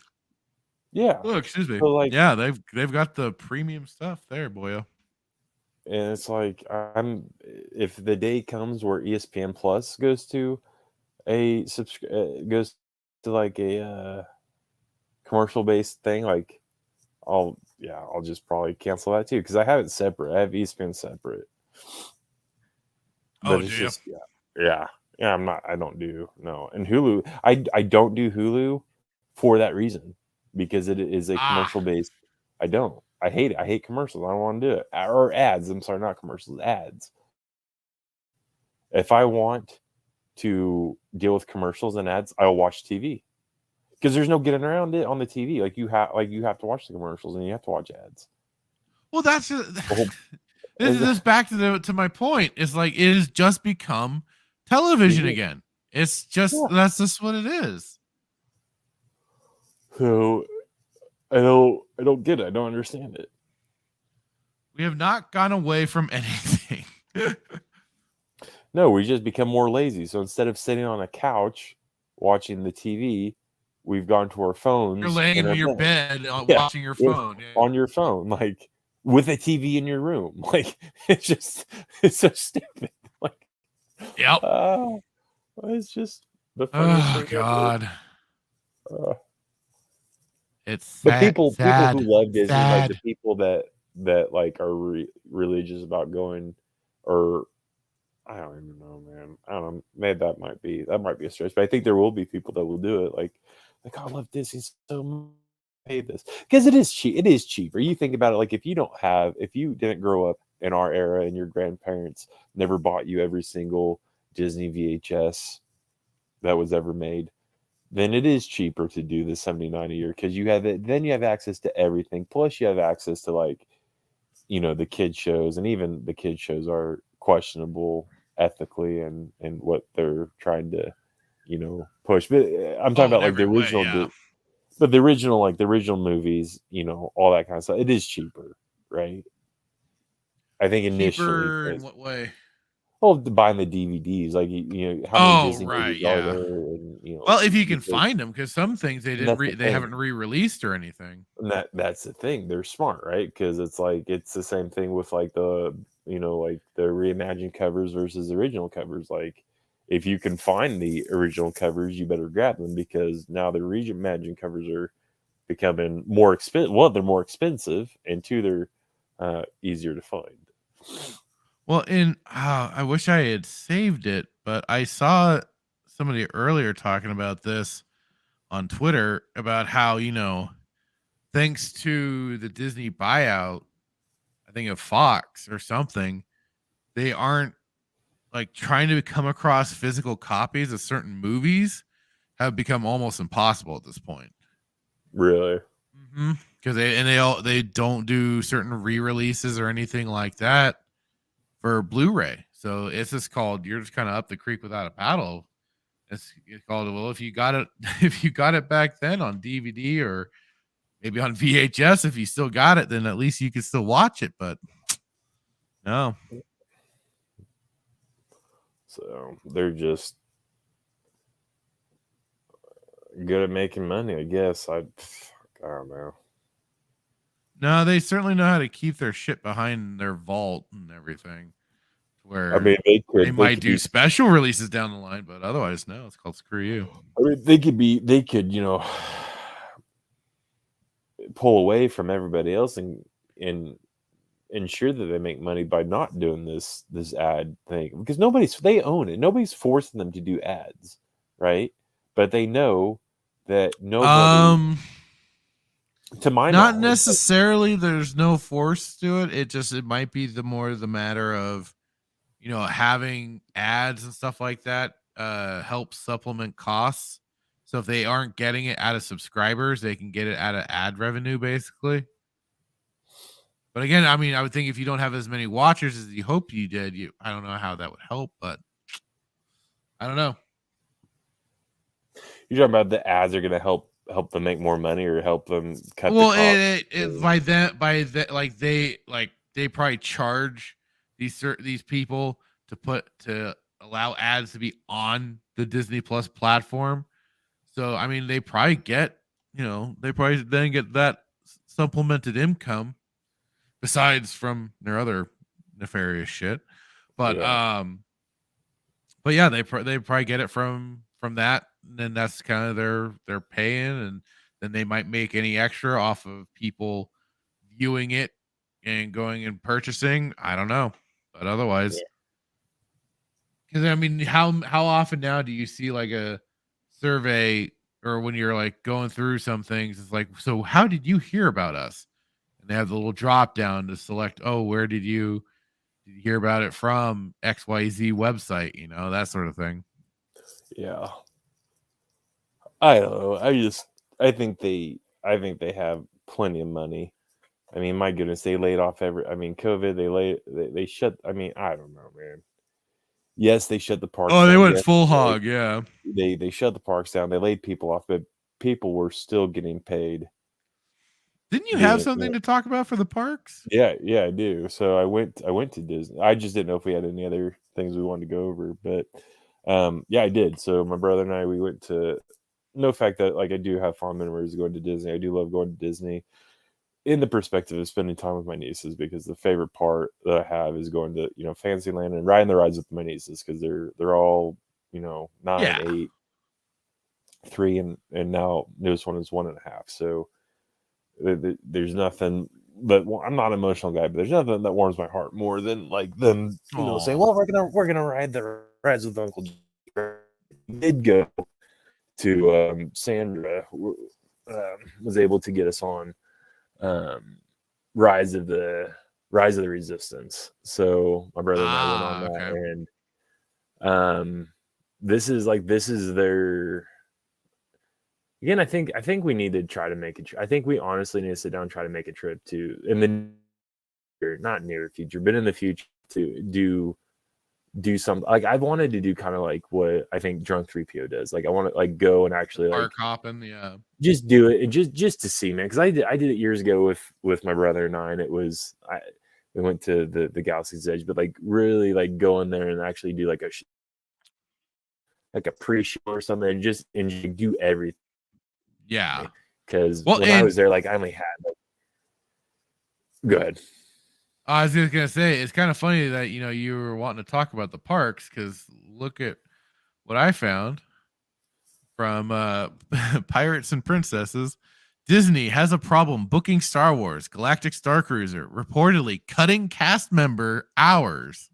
This is Blom, this is fun. Blom. So when we were there, I didn't even see where this hotel was, like where the house in Star Cruiser was. Now there's a lot of hidden stuff. If you know anything about Disney, there's a lot of hidden stuff, blah blah blah. But like I don't know where this was at. I didn't see anybody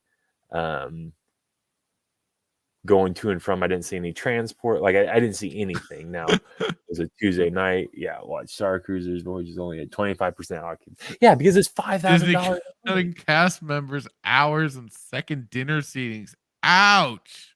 Like because you're charging, $5,000 a night. So, but they even raised so you can do the lightsaber experience, right? The Savi's workshop is what it's called. So you go and you can make a lightsaber. So last 3 years ago when we went, they were charging, I think it's like 150. It's like 149. I think maybe it was 199. I think my brother said maybe 199, and that was that was for the reservation. That was to do the experience, and now it's 250. It's 240 for this thing. They've not in the lightsabers. Like we need to pull up a video because when I was there, we went to the. I don't know if it's the droid shop. I think it's Savi's workshop. There's there's a little section out where it's like the gift shop. It's like a gift shop, but it's where you can actually buy the actual movie lightsabers, like the right. And last time I went, they did not have Sheev's lightsaber, but they had his cane. Well, this year they did have Sheev's lightsaber. Oh, and so here's the thing: I'll never give credit where if credit's not due, but I saw this thing. I've always wanted a Sheev lightsaber. I've always wanted one, and I looked at it in the case, and it was truly beautiful. It was a beautiful lightsaber. It's a beautiful lightsaber, regardless. It is my favorite lightsaber. No different than Kyle's your favorite, right? It's a beautiful. Right. It's even probably better than I think Malgus, and I love Malgus, right? But I saw it in the case. I was like, oh man, it's a beautiful lightsaber, and I asked to hold it. Like I was like kind of bouncing back and forth. My brother's like, well, I asked him to hold it. And so like I asked him to hold it. There is not a piece of plastic on this lightsaber. Really? No, this thing is heavy. It was heavy. It was it's just the hilt. It wasn't the blade because the blade was separate. Yeah, it's just the hilt. This is, and I felt it. I was like, I felt the dark Were side. Were you feeling the dark side of the force flow through you? So it was, and it wasn't a bad price. It was like $169 with tax. It was like $186, but I had some other stuff I had to pay when I got home. So I ended up not buying it. But the point I'm trying to make is these lightsabers that they're selling, because you can go and try to buy their Sheev lightsaber online, but the thing is no other company has the rights. So if you buy a lightsaber, I think we were talking on Sunday Night Shenanigans. If you buy a lightsaber from somebody else, it's not going to be the exact IP. They can't do it. They can't sell. No, they'll like have to tweak some of the designs and stuff like that, maybe a little bit. This one is the exact same. I just hear like zoom when he's like, it's true. And it like comes out and like he ignites and he's like, and then like just kills them all. It starts killing everyone. Negative 3 seconds. So it was a very, very high quality. I would say high quality. Now, whether you get it home and it just breaks on you, I don't know, but it's not a single piece of plastic on that thing. So, but again, these bastards are so shysters, man, because they sell the lightsaber. So the hilt itself will be like 186 or something. But here's the thing: they have different types of blades that are like 50, like range from like 28. Oh God! 40, like, so it's like, and I couldn't get like even if I wanted to buy it, I couldn't get the whole lightsaber on the plane. They'd think I was a terrorist, and you can't get a blade in your suitcase. So I don't know how you do it. I don't know. Maybe if you say that you came from Disney and you put it, maybe you could get it on the plane. Maybe, I don't know. I didn't want to risk it, so I held off. I blame you. It wasn't very packed there. Like I think there was, wasn't a lot of people. It was like Tuesday night. And it says, as of publication, our reports indicate that a voyage in the upcoming week currently has reservations for 128 guests. And also a date with rooms still available to book. Due to the low number of occupants, cast members, particularly servers, are losing hours. So that's not surprising that you were seeing things looking a little light. I mean, isn't this kind of considered off season now, anyways? So no, it's not because it's Halloween. Oh, okay. But they were doing Oogie Boogie. So they were doing Oogie Boogie was at DCA, but so we did. So they have what's called they have. I think it's like Genie Plus where. they used to have things called max passes and fast passes where you paid extra money and you got to get through the line. Now with COVID, they're so stupid, and it is just so stupid. They still think COVID is will kill you, a thing, and will kill you. So they have capacity. They have blackout days and capacity. But when I want to talk about Rise of the Resistance, because we were able to get on it, and from a this ride isn't on tracks, so it breaks down quite a bit. It's all like think about the mouse droid in A New Hope. It's kind of like that's how it's not on tracks. Oh, it just kind of rolls around. No, so when you first come in, spoiler alert, when you first come in, you got General Akbar's his grandson or something is the guy in Rogue One. What's his name? General, the one that basically tells Moff to go F off and fights her own thing. Or who's the guy? Oh, the guy that I don't know. He's the Mon Calamari. Anyways, it's that guy in Rogue One, and he's in the ship, and you're basically like you're civilians that are just joined the rebellion, and the Empire's now after you, and so you're in one ship, and it's really like you're just in a simulator, and then it takes you and then you get basically the dreadnought hits their tractor beam, and you're actually now inside the Star Destroyer, and the Imperials are basically taking you to interrogation and processing you and everything. But what was funny is the cast member I took a picture. I don't know if I sent it to you, but the fat imp we saw on Kenobi. Yeah, he was there. You're kidding me. No, he's on Star Destroyer. That's if I took a picture of it. I saw him, and I tried to take two pictures without being conspicuous. I thought I sent them to you. No, I'll send them to you. Here, I'll send them to you right now. Oh my god! I'll put in the show notes, and I identical. So I just sent it. So hopefully it's all right. Hang on, let me take a look. Dude, just raise to level 5. Let's go.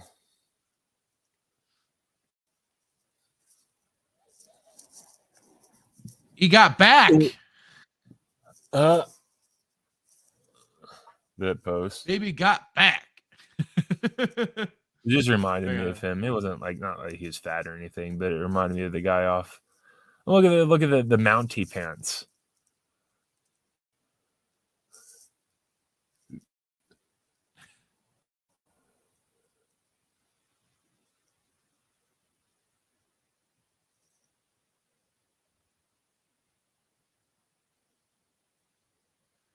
Too funny. Yeah. So that's on the. But so this is the thing. It didn't scream Star Destroyer. That's one picture I got. This is supposed to be on a Star Destroyer? Yeah. Yeah. This isn't on the Rebel ship or whatever? Nope. That's the Star Destroyer. Good Lord. Yeah. That looks horrible. I don't know if we'll get dinged for this. I don't think so, because it's not this it's on my phone. So I'm gonna send you this other. So this is when we first walk in. Let's see if it's going. Come on, send it. Send it now. Do it. They had I don't know how much money they made, but Daisy Ridley, they did so there was a hologram there, and then she did the voice, and then the guy Oscar Isaac was doing Poe Dameron. So he's in the ride. He goes off and tries to protect, gives you enough time to escape. Why is this taking forever? Okay, it's going. I thought I sent these to you. Maybe not. I think I was waiting for the shows, what I was honestly doing.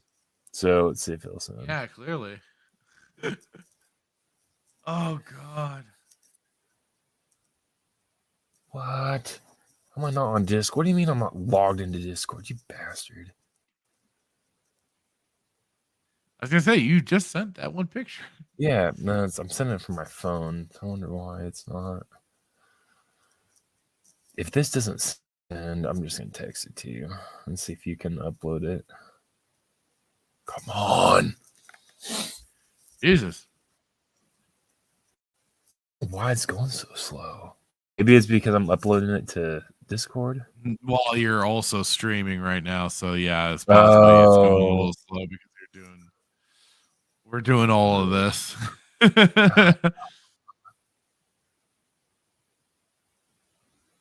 Okay, I swear, I mean, I know there's shrimp, but how gross does this look? Hang on. Good Lord. I mean, food dye is blue dye shrimp, but it just looks like somehow the blue dye makes it look worse. Yeah, it's not appealing. Oh God. So I sent it to you. I don't think it's gonna upload. It's so stupid because I really want to rip this one. But yeah, so just the ride in general was like it was the movement wasn't bad, but like it's just if you're a fan of the sequels, then I'm sure you'll love it. But they had so Kylo Ren was in the ride, and then the oh God, who's the guy, the carrot top guy that ends up getting blasted. Oh, God. He's in it. Yeah, him. Yeah.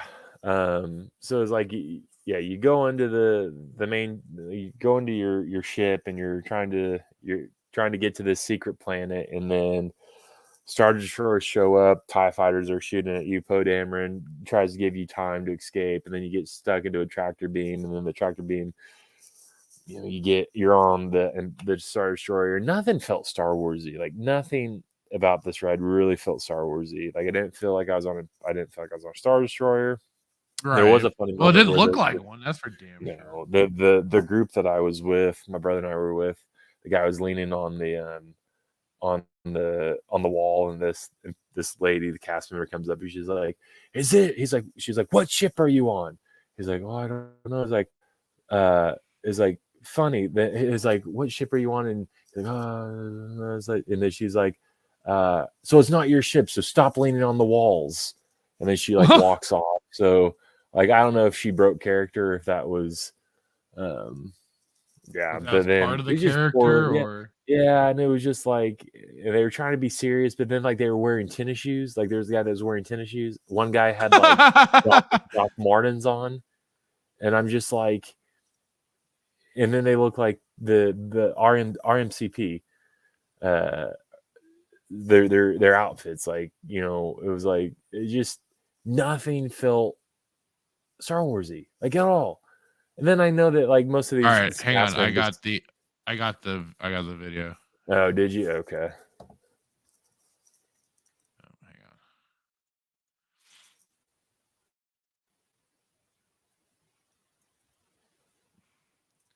You have to tell me if you can hear the sound or not.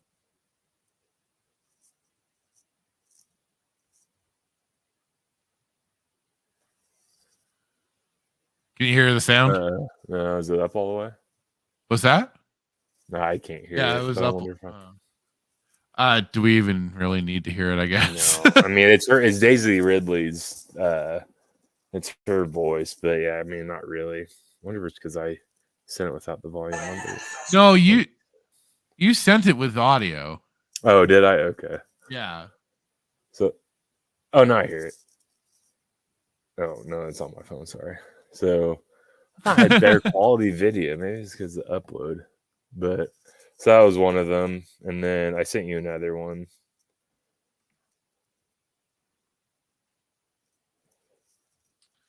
Oh boy. So like the visual, yeah. So like they're interrogating you, and then they put you into a like this room. Then Kylo comes in and is like, "Oh, I'm gonna have fun interrogating you," blah blah blah. And then like the door blasts open, and the rebels break you out, and you're escaping through the Star Destroyer, and and then you get to an escape pod and it shoots you down. But it's just, if you're a sequel fan, then I'm sure you'll eat it up. But the ride itself just didn't feel anything. It didn't feel Star Wars at all. Like Smuggler's Run with Hondo from Clone Wars felt more Star Warsy than this ride. And this ride is supposed to be their like the creme de la creme, right? You go into this big like, and then the other thing is there's these AT-ATs that are within the Star Destroyer, which I thought was interesting. Right.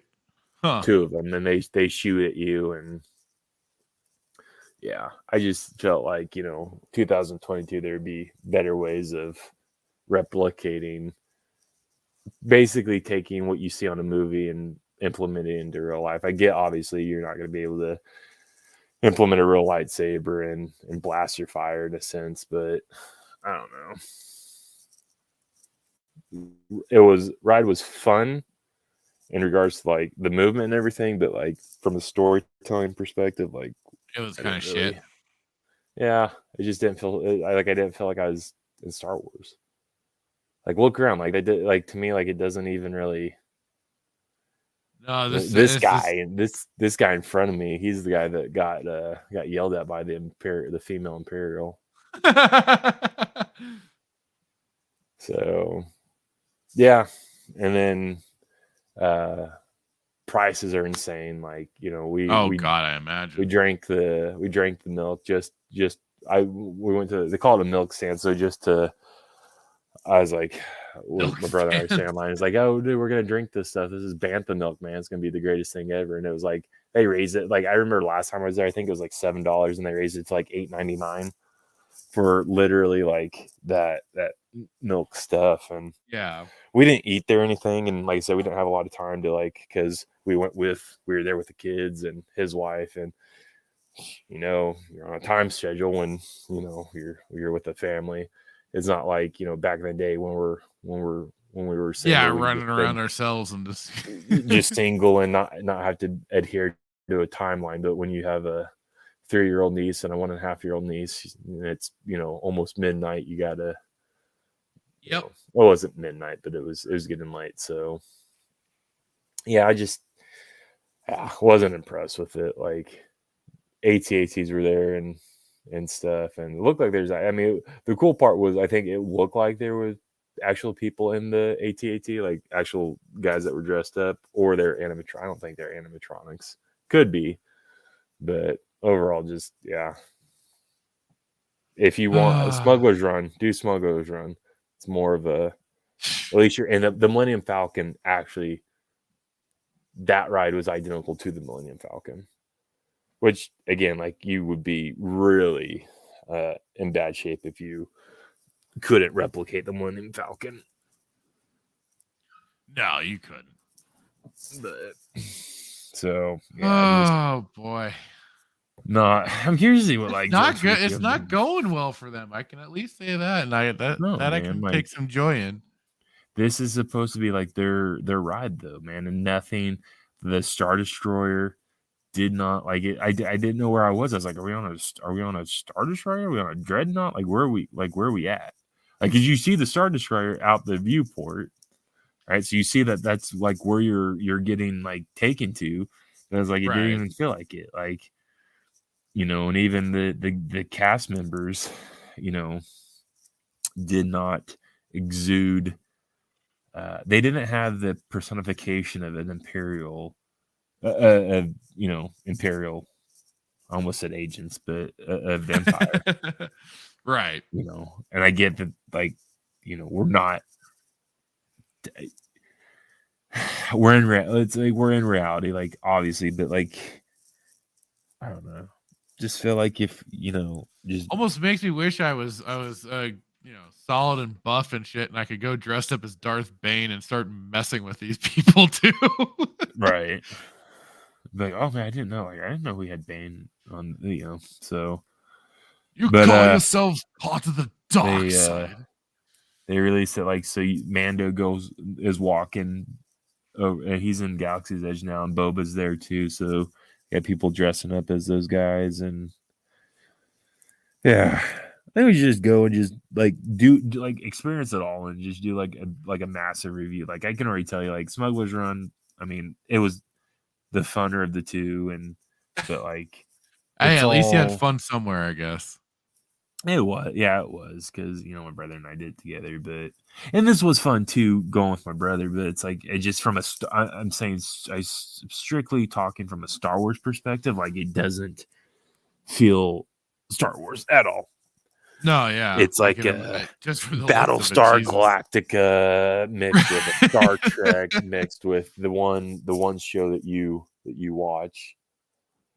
Not Battlestar Galactica, the other one, Stargate. Yeah, Stargate. Yeah. It's like all these different.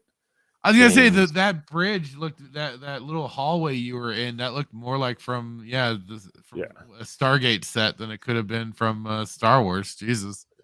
It just baffles me because it's like, what more do you need? Like if you're like, oh, I just don't know how to construct this thing. I don't know how to construct this. I don't know how to make this look Star Wars. It's like, what more do you need than the movie? Yeah. Like, or the concept art. Like you own the IP. You tell me that you can't go. Did George just take the files when like he sold? Did he? And maybe he did. He's like, you now have my company, but I'm taking all my files and all my concept art. Like that's all mine. Like you can't have it. That's not part of the sale. Like I'm selling you Lucasfilm, but everything else that I've done through 4, 5, and 6, 1, 2, 3 is mine. You can't have it. Like then maybe so, but you could still watch the movies and get an idea of what it. Well, and okay, so kind of on that topic, that's the kind of the funny thing. Rhino had posted this. Was an article of the Obi-Wan Kenobi writer Andrew Stanton has admitted that he was sometimes frustrated by the series story needing to adhere to Star Wars canon. It can sometimes really handicap what I think are better narrative options. And Rhino's just like, what the fuck? Don't work on it then. More proof Disney Star Wars isn't Star Wars. No wonder Lucasfilm is worried about making movies. The people they're employing don't care about canon and don't want to be beholden by canon. Canon is everything. And I chimed in, I was like, Jesus Christ. So then my point was like, talk to the people then that wrote the books that clearly didn't feel handicapped by the narratives they were trying to construct and, adhere to the lore and everything like that. It's like, you are clearly just not a very creative person then if you cannot, find yourself in the world to then write the stories that you want to write. And then if you don't want to write for them, then don't be a part of these goddamn projects. You freaking... Yeah. I like that. That's how I feel when I watch Star Wars. That's these people permanently. Just yeah. So I don't know.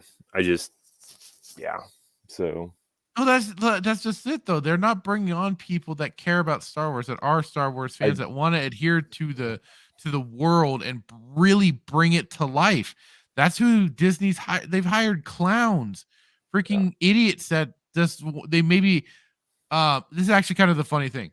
So one of another YouTuber that I enjoy watching, his channel is called Accursed Farms. The guy is named Ross Scott. He does his series called Game Dungeon, and he reviewed Deus Ex Human Revolution. And like he said for his review in that is that these people were clearly wanting to make a game with another story or plot line like Metal Gear or Akira or Ghost in the Shell. That's exactly what's going on with Star Wars, is that they're bringing in these freaking people that don't want to write for Star Wars, but want to write for maybe like some other sci-fi property or build something that's for another sci-fi property that isn't for Star Wars. That's what the exact same sort of mentality is going on here. Yeah. And this is why, and they wonder why these little theme areas are failing, and yet you have places like Universal that are exploding because they took care and time into, at least as far as I've heard, I have not been to any of them, but just from the reception that I've heard, is that they've put care and love into things like the whole Harry Potter experience area. And I mean, I've seen the video for the Nintendo Land that's going to be coming to Universal, which also looked incredible. They're putting more love and stuff into that to bring about a fun experience than Star Wars and Disney. Disney is just basically, they are the machine. They're just, factory spitting it out. Boom, consume it. Boom, consume it. That's all they want out of it. They don't want to put any real love or care that was maybe once in those parks, but now it's all gone. It's just interesting that like there's such a focus on the sequels, and there's not anything that has to do with the prequels or the original trilogy. It's all Batu, which is the planet and Galaxy's Edge. It's all sequel based. Yeah, it's all Rey, it's all Chewie, it's all Mando, it's all Boba, or and so that it just actually just hit me that like there's no prequel, there's no George there. That actually just hit me. There's nothing reminiscent of George's era. Right. That's what they want. That's what they want. And it's but then nobody cares. There's no stormtroopers. It's all First Order. Yep. Like they don't want you to think about, the good old days. They want you to think about their created monstrosities. What's interesting though, I think Disney World, which is I think more conservative than Disneyland in a sense,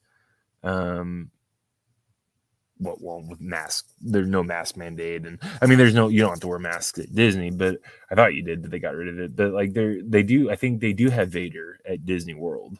I've seen there is Vader, there is Boba. I've seen shows with that. I've not seen shows at Disneyland with Vader, which is very interesting. I don't know why that is. Disney owns Disney. I don't know why they would have Vader at Disney World and not at Disneyland. There's nothing reminiscent of. The only thing that's reminiscent of George there is at Sally's Workshop, where you can buy like the actual movie set lightsabers. Right. That's it. Everything else, like, and maybe I'm not even gonna say the milk. Like they do have the Bantha milk, which is the blue stuff that is in the New Hope. In the New Hope, that's what Luke drinks. But it's more. But when you go there and you look at it, like it's just you just think of Jake Skywalker drinking titty milk. That's literally what you think. Yeah. Like you don't think, like when I go there, like I don't think. I view it as Bantha milk, A New Hope, right? Like I can see that because that scene. It's very iconic scene. He's like, he's like, when he says, he's like, I think those droids that we bought may have been broken, and Lars is like, might be stolen. What makes you think that? Yeah, he's like, what makes you think that? In that moment, like Lars was actually like the kind uncle. Like, he's like, what makes you think that, son? And then and then drinking milk and all that, and then but when you go there, it's like just the green milk from that monstrosity with showing the it's just it's all very interesting. Not interesting, but it's one of these days certainly it's interesting in the aspect of observing it from afar, that's for sure. And just kind of going, so this is the route you're taking, eh? Yeah, supposedly and I can't talk about certain things because I probably shouldn't know certain things, but apparently there's stuff that's I don't know what's happening with Galaxy's Edge. So I don't know nobody knows now. It's called up in the air at this point. So, but I want to go because I want to know, like, I want to ask people, like, so I want to do the show there, and like ask people, like, try to catch people like who are on the like I want to do Saturday Night Sith. We'll be there on a Saturday. We can do Saturday Night Sith episode, I don't know, 67, whatever it is, and just like, and I want to start investigating, like, ask what people think about, like, hey, have you heard of the House and Star Cruiser? Oh yeah, we're on it, like we're doing a 4-day, thing on it. Yeah, we're here for 4 days. It's like, oh, so how much have you spent on that? Don't man ask. Oh, we spent $20,000. We spent our life savings just here with the kids, and my mom and pa are here too. They've never seen the sequels. They grew up on the trilogy, but we had to talk them in. We said we pay for them. And just to see, like, I don't know, or maybe just start a fight, like, we probably wouldn't even be allowed onto the grounds. We just can't give our true names away until we go there. True. We said, why are you here? It's not like, when you go to the airport, you going for business or pleasure. Like, I'm just bit of both. Bit of both. Because there's a lot of stuff that I've not done at Galaxy's Edge. Like, because again, when we went, it was on a time crunch. But just, I still haven't seen all of it. So, I mean, is that what they do? Is that what Junk does? Is that what he does? He just goes and he just, like, do they go because they just have nothing? They don't have real jobs and this is their job and they just want to go to amusement parks and get paid for it? Or are they going to actually, like, review, like, they actually go to review because that's why they've also the Geeks and Gamers crew are kind of persona non grata over at Disneyland or Disney World or whatever it is in Florida because they don't like the theme. Even the theme parks have their sycophants and stuff like that will for their exclusive passes and stuff like that will sing high praises. But, when you got guys like this that'll come in and give, their honest thoughts on the experience, the paying and the whatnot, they don't like the truth very much. And apparently Universal loves them because it's been nothing but giving glowing reviews for them because they're doing a good job. Because there's some people that would much rather go to Universal. They would go to Harry Potter Land. They would go to, right. And one thing that I didn't mention on earlier when we were reviewing Andor, is it just me or did they have all the Harry Potter cast? Well, not all the Harry Potter cast, but a lot of Harry Potter cast members were on this show. Partagaz, he was in Harry Potter. Was he? Yeah. Andor's mom. Right. Well, yeah. In Harry Potter. Serval's mom was in Harry Potter. I'm pretty sure there's like 3 or 4 people that played in Harry Potter that were in this episode, which I found funny. I'm looking. Partagaz isn't. He was in Pirates of the Caribbean and Game of Thrones. Are you sure he's on Harry Potter? I thought he was in Harry Potter. I'm looking. Hang on. Let's see. I'm not seeing. I see a movie called Miss Potter, but that's not Harry Potter. That's Harry Potter's wife. Yeah, I'm not seeing it. So no, not Partagaz. Never mind, man. Maybe I was wrong. No big deal. So. Yeah, that's all I got. So overall ride from a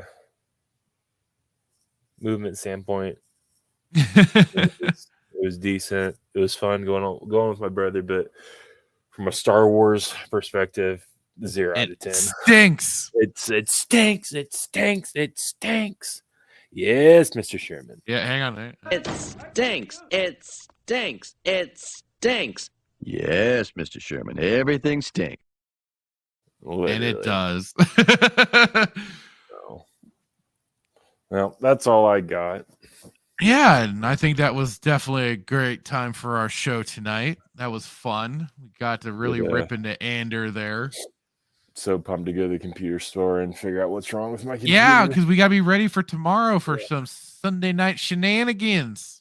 Figure out what's Be ready, folks. We gotta still complete his chapter 1, which we pretty much got there. This is like an extended chapter. We pretty much got you to the end there. I think there's just like a few extra little things that had to be tied up, but otherwise, your chapter 1's complete. We'll probably move on to Mr. Insects. Who'll get his knocked out, and then we'll eventually get to mine. Nice. Yeah. Finish up all those plot lines. All goes well. The computer store. I'll be ready to go tomorrow. Yeah. Should all be. right. Well, folks, with all that, I will say a good night. Y'all have a good one, and we'll see you next Saturday when we will be back once again. Have a good one. Where is it? Oh, there it is.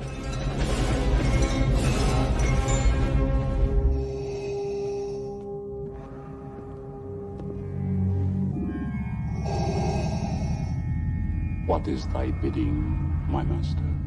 Yeah, I should have known from the very beginning. From what you said. Yeah, when the mega powers were formed. Yeah, what you were out for from the very beginning. Yeah, you were after what was mine. I remember what you said. You can destroy the Emperor. Join me. Together, we can rule the galaxy as father and son. Yeah, that one was rough. Those words right there. Yeah, I got stuck, yeah, but I swallowed it anyway. Didn't like the taste, but I swallowed it anyway, yeah. But I remember the time when there was a conquistador out of the ring. The one that's so jealous that he can't stand it, yeah. Yeah, you came in there with your poses, yeah, but you made a big idiot out of yourself, yeah. And speaking of idiot things, what about that stupid idea? Did you forget that one? Think back. That right there sealed your fate. Yeah, that put the madness over the edge. But I'll tell you what felt even better, yeah, was in the dressing room, in the first aid room. Me being unselfish, yeah, said go ahead, do the thing, yeah. You won't steal my thunder, no. When you take a look at the madness's eyes, all you're gonna see is complete and utter